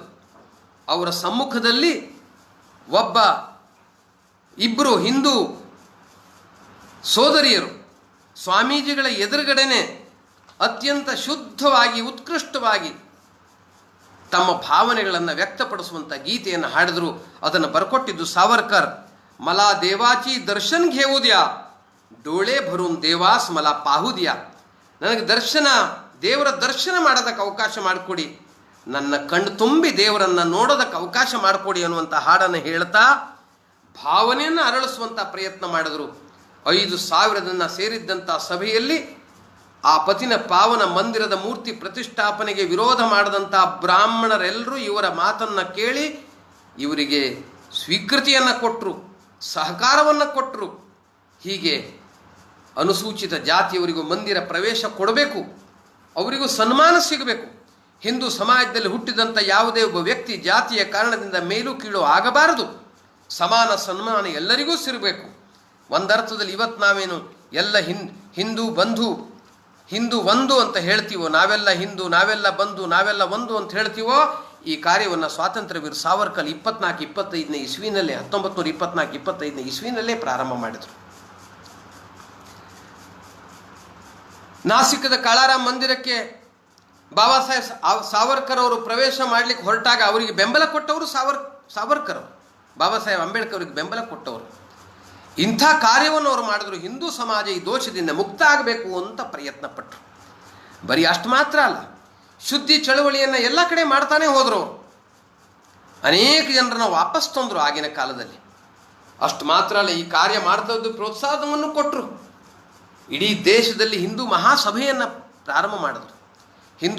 ಹಿಂದೂ ಮಹಾಸಭಾ ಮೂಲಕವಾಗಿ ಇಡೀ ದೇಶದಲ್ಲಿದ್ದಂಥ ಎಲ್ಲ ಹಿಂದೂಗಳನ್ನು ಶಕ್ತಿ ತುಂಬುವಂಥ ಪ್ರಯತ್ನವನ್ನು ಮಾಡಿದ್ರು. ಇವ್ರ ಭಾಷಣ ಎಲ್ಲೆಲ್ಲಾಗಿತ್ತೋ ಆಗ್ತಾ ಇತ್ತೋ ಅಂಥ ಎಲ್ಲ ಕಡೆಗಳಲ್ಲಿ ಹಿಂದೂ ಸಮಾಜಕ್ಕೆ ಚೈತನ್ಯ ಸಿಗ್ತಾ ಇತ್ತು. ಅವರು ಎಂದೂ ಸಹ ಅನ್ಯಾಯವನ್ನು ಒಪ್ಕೊಳ್ತಿರಲಿಲ್ಲ. ನಾನು ಅಂದಮಾನ್ನ ಉದಾಹರಣೆ ಹೇಳಿದೆ. ಅದೇ ರೀತಿ ಮೆರವಣಿಗೆ ಹೊರಟಾಗ ರತ್ನಾಗಿರಿಯಲ್ಲಿ ಮಸೀದಿ ಮುಂದೆ ಹೋಗುವಾಗ ಬಾರಿಸಬಾರದು ಅಂತ ಹೇಳ್ತಿದ್ರು. ಉದಾಹರಣೆ ನಮ್ಗೆ ಗೊತ್ತಿದೆ, ಡಾಕ್ಟರ್ ಹೆಡ್ಗೇವಾರ್ ಉದಾಹರಣೆ ನಮ್ಗೆ ಗೊತ್ತಿದೆ. ನಾಗ್ಪುರದಲ್ಲಿ ಅಂತ ಹೇಳಿದಾಗ ತಾವೇ ಸ್ವತಃ ಡೋಲ್ ಹೊಡೆದು ಅದನ್ನು ವಿರೋಧ ಮಾಡಿದಂಥ ಡಾಕ್ಟರ್ ಹೆಡ್ಗೇವಾರ್ ಆ ಕಾರ್ಯವನ್ನು ರತ್ನಾಗಿರಿಯಲ್ಲಿ ಪ್ರಾರಂಭ ಮಾಡಿದವರು ಸ್ವಾತಂತ್ರ್ಯ ವೀರ ಸಾವರ್ಕರ್. ಅನ್ಯಾಯವನ್ನು ನಾವು ಒಪ್ಪೋದಿಲ್ಲ. ಇದರ ಅರ್ಥ ಯಾರನ್ನು ವಿರೋಧ ಮಾಡಿದ್ರು ಅಂತಲ್ಲ. ಹಿಂದೂ ಸಮಾಜ ಯಾರನ್ನು ಸಹಿಷ್ಣು ಸಮಾಜ ನಮ್ಮದಲ್ಲ. ಹಾಗೆ ನೋಡಿದರೆ ನಾವು ಸಹಿಸ್ತೀವಿ ಅನ್ನೋದು ನಮಗೆ ಮಾಡುವಂಥ ಅಪಮಾನ.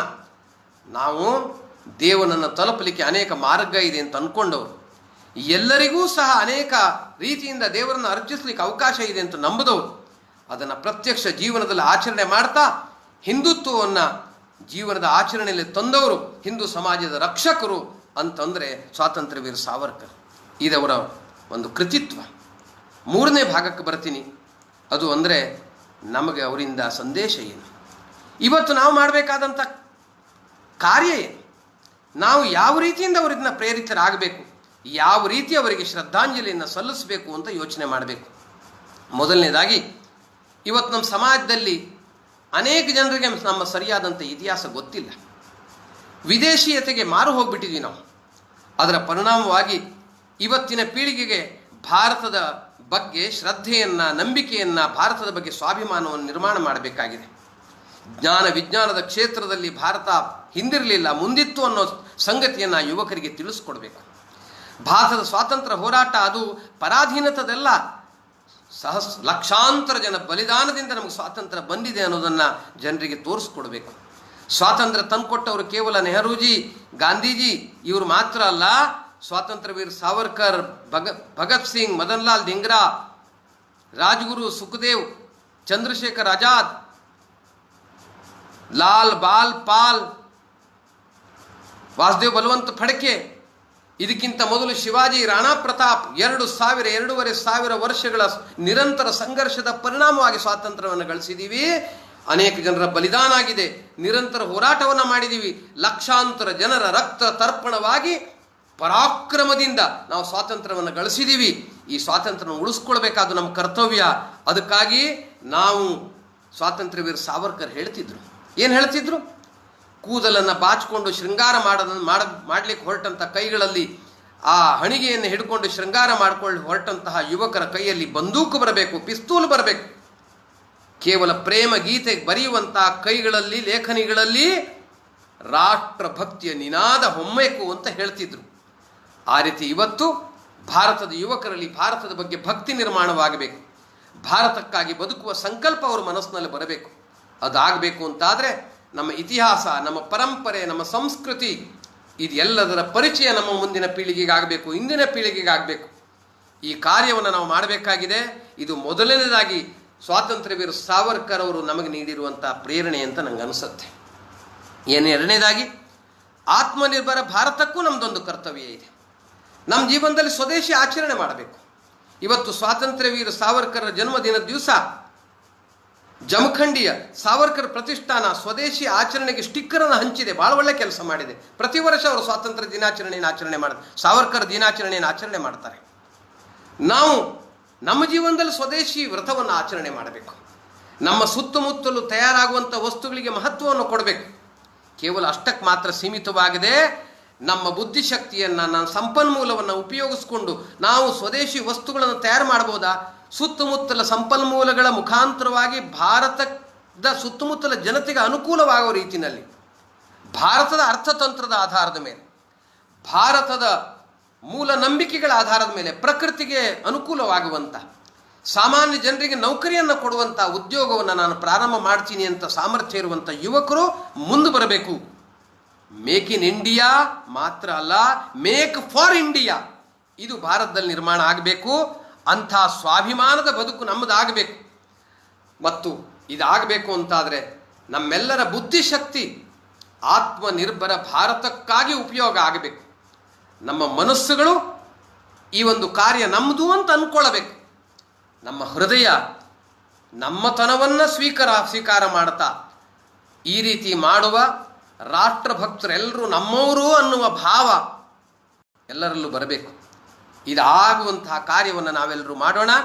ಸ್ವದೇಶಿ, ಸ್ವಾಭಿಮಾನ, ಸ್ವಭಾಷಾ, ಸ್ವಭೂಷ, ಸ್ವಾವಲಂಬನೆಯ ಮಾರ್ಗವನ್ನು ನಾವು ಅನುಸರಿಸೋಣ ಮತ್ತು ಈ ಕಾರ್ಯಕ್ಕೆ ಶಕ್ತಿಯನ್ನು ನೀಡೋಣ.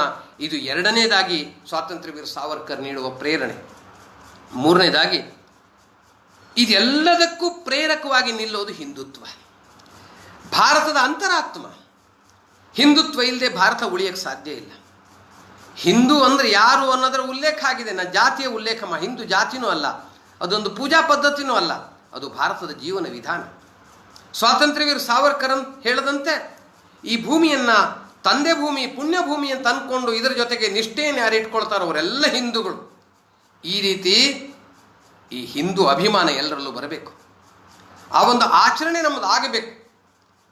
ಸಾವಿರಾರು ವರ್ಷಗಳ ಸಂಸ್ಕೃತಿಯ ಮುಖಾಂತರವಾಗಿ, ಪರಂಪರೆಯ ಮುಖಾಂತರವಾಗಿ ನಮಗೆ ಬಂದಿರುವಂತಹ ಆ ಶ್ರೇಷ್ಠ ಜೀವನ ಮೂಲ್ಯಗಳು ನಮ್ಮ ಜೀವನದಲ್ಲಿ ವ್ಯಕ್ತವಾಗಬೇಕು. ನಿಜವಾದ ಅರ್ಥದಲ್ಲಿ ನಾವು ಆಚರಣೆಯಲ್ಲಿ ಹಿಂದೂವಾಗಬೇಕು.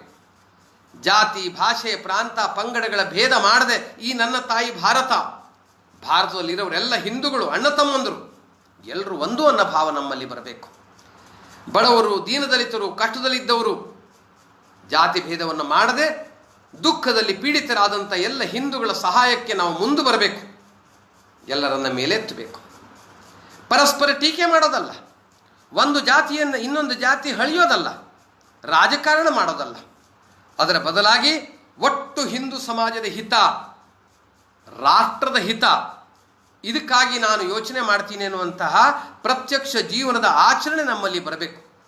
ನಮ್ಮ ಸಂಸ್ಕೃತಿ, ನಮ್ಮ ಪರಂಪರೆ, ನಮ್ಮ ಜೀವನ ಮೌಲ್ಯಗಳನ್ನು ಈಗಿನ ಯುವಕರಲ್ಲಿ, ಮುಂದಿನ ಪೀಳಿಗೆಗೆ ವರ್ಗಾಯಿಸುವಂತಹ ನಮ್ಮ ಮನೆ ನಿಜವಾದ ಅರ್ಥದಲ್ಲಿ ಹಿಂದೂ ಮನೆ ಆಗುವಂಥ ಪ್ರಯತ್ನ ನಮ್ಮದು ಆಗಬೇಕು. ಬರೀ ಅಷ್ಟು ಮಾತ್ರ ಸಾಲದು, ಸಕ್ರಿಯರಾಗಬೇಕು. ಕೇವಲ ನಾನು, ನನ್ನ ಕುಟುಂಬ, ನನ್ನ ಜೀವನ ಮಾತ್ರ ಅಲ್ಲ, ಸುತ್ತಮುತ್ತಲ ಆಗುಹೋಗುಗಳ ಬಗ್ಗೆ ಎಚ್ಚರ ಇಟ್ಕೊಂಡು ಹಿಂದೂ ಸಮಾಜದ ಮೇಲೆ ಆಗುವಂಥ ಯಾವುದೇ ಅನ್ಯಾಯವನ್ನು ನಾನು ಸಹಿಸೋದಿಲ್ಲ. ನಾನು ವ್ಯಕ್ತಿ ನಿಜವಾದ ಅರ್ಥದಲ್ಲಿ ಹಿಂದೂ ಆಗ್ತೀನಿ. ನಾನು ಯಾರ ಮೇಲೆ ತೊಂದರೆ ಕೊಡೋನಲ್ಲ, ಹಿಂದೂ ಯಾರಿಗೇನು ತೊಂದರೆ ಕೊಡೋನಲ್ಲ, ಎಲ್ಲರನ್ನೂ ಒಪ್ಕೊಳ್ಳೋನು. ಆದರೆ ಇದು ನಮ್ಮ ಔದಾರ್ಯವನ್ನೇ ದೌರ್ಬಲ್ಯ ಅಂತ ತಿಳ್ಕೊಂಡು ನಮ್ಮ ಮೇಲೆ ಆಕ್ರಮಣ ಮಾಡೋದಾದರೆ ಅದಕ್ಕೆ ಉತ್ತರವನ್ನು ಕೊಡ್ತೀವಿ. ಒಬ್ಬನೇ ಒಬ್ಬ ಮತಾಂತರ ಆಗೋದಿಲ್ಲ. ಸಾವರ್ಕರ್ ಹೇಳ್ತಿದ್ರು, ಮತಾಂತರ ಅಂದರೆ ರಾಷ್ಟ್ರಾಂತರ. ಒಬ್ಬ ಹಿಂದೂ, ಮುಸಲ್ಮಾನ್, ಕ್ರಿಶ್ಚಿಯನ್ ಆದ ಕೂಡಲೇ ಅವನು ಭಾರತದಿಂದ ದೂರ ಆಗ್ತಾನೆ. ಇದು ರಾಷ್ಟ್ರಾಂತರ ಅಂತ ಸಾವರ್ಕರ್ ಹೇಳ್ತಿದ್ರು. ತನ್ನ ಮತನಂಬಿಕೆಯನ್ನು ಆಚರಣೆ ಮಾಡಲಿಕ್ಕೆ ಯಾರದ್ದು ವಿರೋಧ ಇಲ್ಲ. ಆದರೆ ಇನ್ನೊಬ್ಬರ ಮತನಂಬಿಕೆಗಳಿಗೆ ಅನ್ಯಾಯ ಮಾಡಿ ಅವರನ್ನು ತನ್ನ ಮತಕ್ಕೆ ಸೇರಿಸ್ಕೊಳ್ಳೋದು, ಅವರನ್ನು ರಾಷ್ಟ್ರದ ವಿರುದ್ಧವಾಗಿ ತಿರುಗಿಸೋದು, ಇದು ರಾಷ್ಟ್ರಾಂತರ. ಇದು ಎಂದೂ ಆಗಬಾರದು. ಅದು ಲವ್ ಜಿಹಾದ್ ಮೂಲಕ ಇರಬಹುದು, ಅಥವಾ ಮತಾಂಧ ಚರ್ಚ್ ಮೂಲಕ ನಡೀತಾ ಇರುವಂತಹ ಪ್ರಲೋಭನದ ಮತಾಂತರ ಇರಬಹುದು. ಇದು ಎಲ್ಲದರಿಂದ ಸಮಾಜವನ್ನು ಉಳಿಸ್ತಾ, ನಮ್ಮ ಗೋಮಾತೆಯನ್ನು ರಕ್ಷಣೆ ಮಾಡ್ತಾ, ನಮ್ಮ ಮೇಲಾಗುವಂಥ ಎಲ್ಲ ಆಕ್ರಮಣಕ್ಕೆ ಉತ್ತರ ಕೊಡುವಂತಹ ಒಂದರ್ಥದಲ್ಲಿ ಸ್ವಧರ್ಮ ರಕ್ಷಕ ಹಿಂದೂಗಳಾಗಬೇಕು ನಾವು. ಅಂದರೆ ಧರ್ಮರಕ್ಷಕ, ರಾಷ್ಟ್ರರಕ್ಷಕ ಸೈನಿಕರಾಗಬೇಕು. ಅಂಥ ಕಾರ್ಯ ನಮ್ಮಿಂದ ಆಗಬೇಕಾಗಿದೆ. ಈ ಮೂರೂ ಕಾರ್ಯ ನಮ್ಮಿಂದ ಆದಾಗ ಆತ್ಮನಿರ್ಭರ ಭಾರತಕ್ಕಾಗಿ ನಾನು ಸಂಕಲ್ಪ ಮತ್ತು ಸ್ವಾಭಿಮಾನಿ ಭಾರತದ ಪೀಳಿಗೆ ಸರಿಯಾಗಿ ಆಗಬೇಕು ಅನ್ನೋ ರೀತಿಯಲ್ಲಿ ಅದನ್ನು ಕಲಿಸ್ಕೊಡೋದಕ್ಕೆ ನನ್ನ ಈ ವಿಚಾರವನ್ನು ಜನರ ಮುಂದೆ ತಲುಪಿಸೋದು.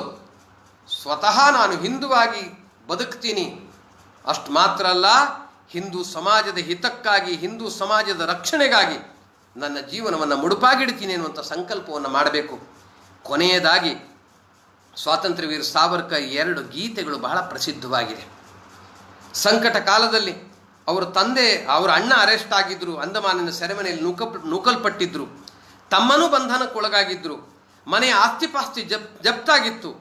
ಆವಾಗ ಅತ್ತಿಗೆ ಬರೆದಂಥ ಪತ್ರ, ದುಃಖದ ಪತ್ರಕ್ಕೆ ಉತ್ತರ ಕೊಡುವಾಗ ನಾವು ಈ ಎಲ್ಲ ವಿಪತ್ತುಗಳು ಬರುತ್ತೆ ಅಂತ ಅಂದ್ಕೊಂಡು ಯೋಚನೆ ಮಾಡಿ ಇದೆಲ್ಲವನ್ನು ಅರ್ಥ ಮಾಡಿಕೊಂಡು ಈ ಸ್ವಾತಂತ್ರ್ಯ ಬಲಿವೇದಿಗೆ ಅರ್ಪಿಸ್ಕೊಂಡಿದ್ದೀವಿ ಅಂತ ಹೇಳ್ತಾ ಅವರೊಂದು ಮಾತನ್ನು ವೀರದೀಕ್ಷೆ ಅಂತ ಕರೀತಾರೆ. ಅದನ್ನು ಹೇಳಿದ್ರು, ಹೇ ಮಾತೃಭೂಮಿ ತುಜಲ ಮನವಾಹಿಯೇಲೆ ವಾಕ್ತೃತ್ವ ವೈಭವ ತುದ ಅರ್ಪಿಯೇಲೆ ತೂತೇಚಿ ಅರ್ಪಿಲಿ ನಮಿ ಕವಿತಾ ರಸಾಲ ಲೇಖಾಪ್ರತಿ ವಿಷಯ ತೂಚಿ ಅನನ್ಯ ಜಾಲ. ನನ್ನ ಕವಿತಾ ಶಕ್ತಿಗೆ ನೀನೇ ಪ್ರೇರಣೆಯಾದೆ, ನನ್ನ ಸಾಹಿತ್ಯಕ್ಕೆ ನೀನೇ ಲೇಖನಿ, ನಿನಗಾಗಿ ನನ್ನೆಲ್ಲವೂ ಸಮರ್ಪಣೆ. ಕೇವಲ ನಾನು ಮಾತ್ರ ಅಲ್ಲ, ನನ್ನ ಗೆಳೆಯರು, ನನ್ನ ಬಂಧು ಬಾಂಧವರು, ನನ್ನ ಕುಟುಂಬ ಎಲ್ಲವೂ ನಿನಗೆ ಅರ್ಪಣೆ. ನಾವು 3 ಜನ ಇದ್ದೀವಿ, ಅದಕ್ಕಾಗಿ 3 ಜನರನ್ನು ನಿಂಗೆ ಸಮರ್ಪಣೆ ಮಾಡಿದ್ದೀವಿ. 7 ಜನ ಇರ್ತಿದ್ರೆ 7 ಜನರನ್ನು ಸಮರ್ಪಣೆ ಮಾಡ್ತಿದ್ವಿ. ಈ ರೀತಿ ತಮ್ಮ ಇಡೀ ಕುಟುಂಬವನ್ನು ಮಾತೃಭೂಮಿಯ ಬಲಿವೇದಿಯ ಮೇಲೆ ಸಮರ್ಪಣೆ ಮಾಡೋದಕ್ಕೆ ಪ್ರೇರಣೆ ನೀಡುವಂಥ ಹಾಡನ್ನು ಕೊಟ್ಟವರು ಸ್ವಾತಂತ್ರ್ಯ ವೀರ ಸಾವರ್ಕರ್. ಅವರು ಅಷ್ಟು ಮಾತ್ರ ಅಲ್ಲ, ಭಾರತ ಭೂಮಿಯನ್ನು ಅವರು ವರ್ಣನೆ ಮಾಡ್ತಾ ಮಾಡ್ತಾ ಜಯೋಸ್ತುತೆ ಜಯೋಸ್ತುತೆ ಶ್ರೀ ಮಹನ್ ಮಂಗಲೆ ಶಿವಾಸ್ಪದೇ ಶುಭದೇ ಸ್ವತಂತ್ರತೆ ಭಗವತೆ, ಈ ರೀತಿ ಹಾಡನ್ನು ಹೇಳಿದ್ರು. ಹೇಳ್ತಾ ಹೇಳ್ತಾ ಕೊನೆಗೆ ಹೇಳ್ತಾರೆ, ತುಜ ಸಾಟಿ ಮರಣತೆ ಜನನ ತುಜ ವೀನ ಚರಾಚರ ತುಜ ವೀನ ಜನನತೆ ಮರಣ. ಅಂದರೆ ನಿನಗಾಗಿ ಸಾಯೋದೇ ನಿಜವಾಗಿ ಮತ್ತೊಮ್ಮೆ ಹುಟ್ಟು, ನೀನಿಲ್ಲದೆ ಈ ಭಾರತದಲ್ಲಿ ಬದುಕೋದು ಅದು ನಿಜವಾದ ಮರಣ. ನಾನು ಸರ್ವಸ್ವವನ್ನು ನಿನಗಾಗಿ ಶರಣಾಗಿಸ್ತೀನಿ ಅನ್ನುವಂಥ ಸಂಕಲ್ಪ ಮಾಡುವಂಥ ಹಾಡು. ಆ ರೀತಿ ನಮ್ಮ ಜೀವನ ಆಗತ್ತಾ? ನಮ್ಮ ವ್ಯಕ್ತಿಗತ ಜೀವನದ ಎಲ್ಲ ಉತ್ತುಂಗ ಶಿಖರಕ್ಕೇರುವಾಗ ಭಾರತದ ಹಿತಕ್ಕಾಗಿ, ತಾಯಿ ಭಾರತೀಯ ಹಿತಕ್ಕಾಗಿ, ಹಿಂದುತ್ವದ ರಕ್ಷಣೆಗಾಗಿ ನನ್ನ ಜೀವನ ಮುಡುಪಾಗಿಡುತ್ತೆ. ನಾನು ಉತ್ತಮ ಇಂಜಿನಿಯರ್ ಆಗ್ತೀನ, ಆಗ ನನ್ನ ಕಣ್ಮುಂದೆ ಇರೋದು ಸರ್ ಎಂ ಒಬ್ಬ ವಿಜ್ಞಾನ ಕ್ಷೇತ್ರದಲ್ಲಿ ಮುಂದುವರಿತೀನ, ನನ್ನ ಕಣ್ಮುಂದೆ ಜಗದೀಶ್ ಚಂದ್ರ ಬೋಸ್, ಸಿ ವಿ ರಾಮನ್ ಇರ್ತಾರೆ. ನಾನೊಬ್ಬ ಬಿಸ್ನೆಸ್ ಮೆನ್ ಆಗ್ತೀನ, ಟಾಟಾ ಯಾರು ವಿವೇಕಾನಂದರ ವಾಣಿಯಿಂದ ಪ್ರಭಾವಿತರಾದರೂ ಭಾರತದಲ್ಲಿ ಬಿಸ್ನೆಸ್ಸನ್ನು ಬೆಳೆಸಿದ್ರು ಅಂಥ ನಾನು ವ್ಯಾಪಾರಿ ಆಗುತ್ತೀನಿ. ನಾನೊಬ್ಬ ಸಾಹಿತಿ ಆಗೋದಾದರೆ ಸ್ವಾತಂತ್ರ್ಯ ವೀರ ಸಾವರ್ಕರಂತಹ ಕವಿ ಆಗೋದಾದರೆ ನಮ್ಮ ಕರ್ನಾಟಕದ ಸಾಲಿ ರಾಮಚಂದ್ರರಂಥ, ರಾಯರಂಥ, ಕುವೆಂಪುರಂಥ, ಬೇಂದ್ರೆ ಅಂತ ಕವಿ ಆಗ್ತೀನಿ, ಸಾಹಿತಿ ಆಗ್ತೀನಿ ಅಂತ ಸಂಕಲ್ಪವನ್ನು ಮಾಡಬೇಕು. ಈ ರೀತಿ ವಕೀಲರಾಗೋದಾದರೆ ನಾವು ಇಡೀ ದೇಶಕ್ಕಾಗಿ ಮುಡಿಪಾಗಿಟ್ಟಂಥ ಅನೇಕ ಜನ ಶ್ರೇಷ್ಠ ವಕೀಲರಂತೆ ನಾನಾಗ್ತೀನಿ. ನಾನು ನನ್ನ ಸ್ವಂತದ ಜೀವನವನ್ನು ಚೆನ್ನಾಗಿ ಮಾಡ್ಕೊಳ್ತೀನಿ, ಎಲ್ಲರೂ ಮಾಡ್ಕೊಳ್ತಾರೆ. ಆದರೆ ನನ್ನ ಕುಟುಂಬ, ನನ್ನ ಜೀವನ ಅದೆಲ್ಲವೂ ಈ ಭಾರತಕ್ಕಾಗಿ ಮುಡಿಪು, ಭಾರತದ ಹಿತಕ್ಕಾಗಿ ನನ್ನ ಬದುಕು, ಭಾರತದ ರಕ್ಷಣೆಗಾಗಿ ನನ್ನ ಜೀವನದ ಮುಡಿಪು ಅನ್ನುವ ಭಾವವನ್ನು ನಾವೆಲ್ಲರೂ ನಮ್ಮ ಜೀವನದಲ್ಲಿ ತಂದುಕೊಂಡು ಜೀವನ ತುಂಬ ಸಕ್ರಿಯರಾಗಿದ್ದು, ನಾನು, ನನ್ನ ಕುಟುಂಬ, ನನ್ನ ಸಂಪರ್ಕಕ್ಕೆ ಬಂದಂಥ ಎಲ್ಲರನ್ನ ಈ ರಾಷ್ಟ್ರ ಕಾರ್ಯದಲ್ಲಿ ಜೋಡಿಸುವಂಥ ಪ್ರಯತ್ನವನ್ನು ಮಾಡೋಣ. ಅದೇ ಸಾವರ್ಕರ್ ನಮಗೆ ನೀಡಿರುವಂಥ ಪ್ರೇರಣೆ. ಅವರ ಮಾರ್ಗದಲ್ಲಿ ಮುನ್ನಡೆಯೋಣ. ತುಜೇ ತೇಜ ಅಂಗಿ ಶತಾಂಸೆ ಜರೀಹಿ ಉಜಾಳೇನು ದೇಹಿ ದಿಶಾ ದಾಹಿ ದಾಹಿ. ಅಂದರೆ ಸಾವರ್ಕರ್ ಅವರ ಒಂದು ಭಾಗ ಅಂಶ ಚೇತನ ನಮ್ಮ ಹತ್ರ ಬಂದರೂ ಸಾಕು. ಅವರಷ್ಟು ಪ್ರತಿಭಾವಂತರು ನಾವು ಆಗಲ್ದೇ ಇರ್ಬೋದು, ಅವರಷ್ಟು ಸಾಹಸಿ ಇಲ್ಲದೆ ಇರಬಹುದು, ಅವರ ಎಲ್ಲ ಸದ್ಗುಣ ಪ್ರತಿಭೆಗಳು ನಮ್ಮಲ್ಲಿ ಇಲ್ಲದೇ ಇರಬಹುದು. ಆದರೆ ನಮ್ಮಲ್ಲಿರುವಂಥ ಅಲ್ಪ ಸ್ವಲ್ಪ ಪ್ರತಿಭೆಗಳನ್ನು ಸಾವರ್ಕರಿಂದ ಪ್ರೇರಣೆಯನ್ನು ಪಡ್ಕೊಂಡು ಆ ಒಂದು ಸಣ್ಣ ತೇಜಪುಂಜದಿಂದ ಈ ಭಾರತ ಭುವಿಗಾಗಿ, ಹಿಂದೂ ಸಮಾಜಕ್ಕಾಗಿ, ಹಿಂದೂ ರಾಷ್ಟ್ರಕ್ಕಾಗಿ, ಹಿಂದೂ ರಾಷ್ಟ್ರೀಯತೆಗಾಗಿ ನಮ್ಮ ಜೀವನವನ್ನು ಮುಡುಪಾಗಿಡುವಂಥ ಸಂಕಲ್ಪವನ್ನು ನಾವೆಲ್ಲರೂ ಮಾಡೋಣ. ಸದಾಕಾಲ ನಮ್ಮ ಹೃದಯದಲ್ಲಿ ಸಾವರ್ಕರ್ ನೆನೆಸಲಿ, ನಮ್ಮ ಮನಸ್ಸಿಗೆ ನಲ್ಲಿ ಕುಳಿತುಕೊಂಡವರು ನಮಗೆ ಪ್ರೇರಣೆಯನ್ನು ನೀಡಲಿ ಅಂತ ಪ್ರಾರ್ಥನೆ ಮಾಡಿಕೊಂಡು ಎಲ್ರಿಗೂ ನಮಸ್ಕಾರ ಮಾಡ್ತೀನಿ. ಜೈ ಶ್ರೀರಾಮ್.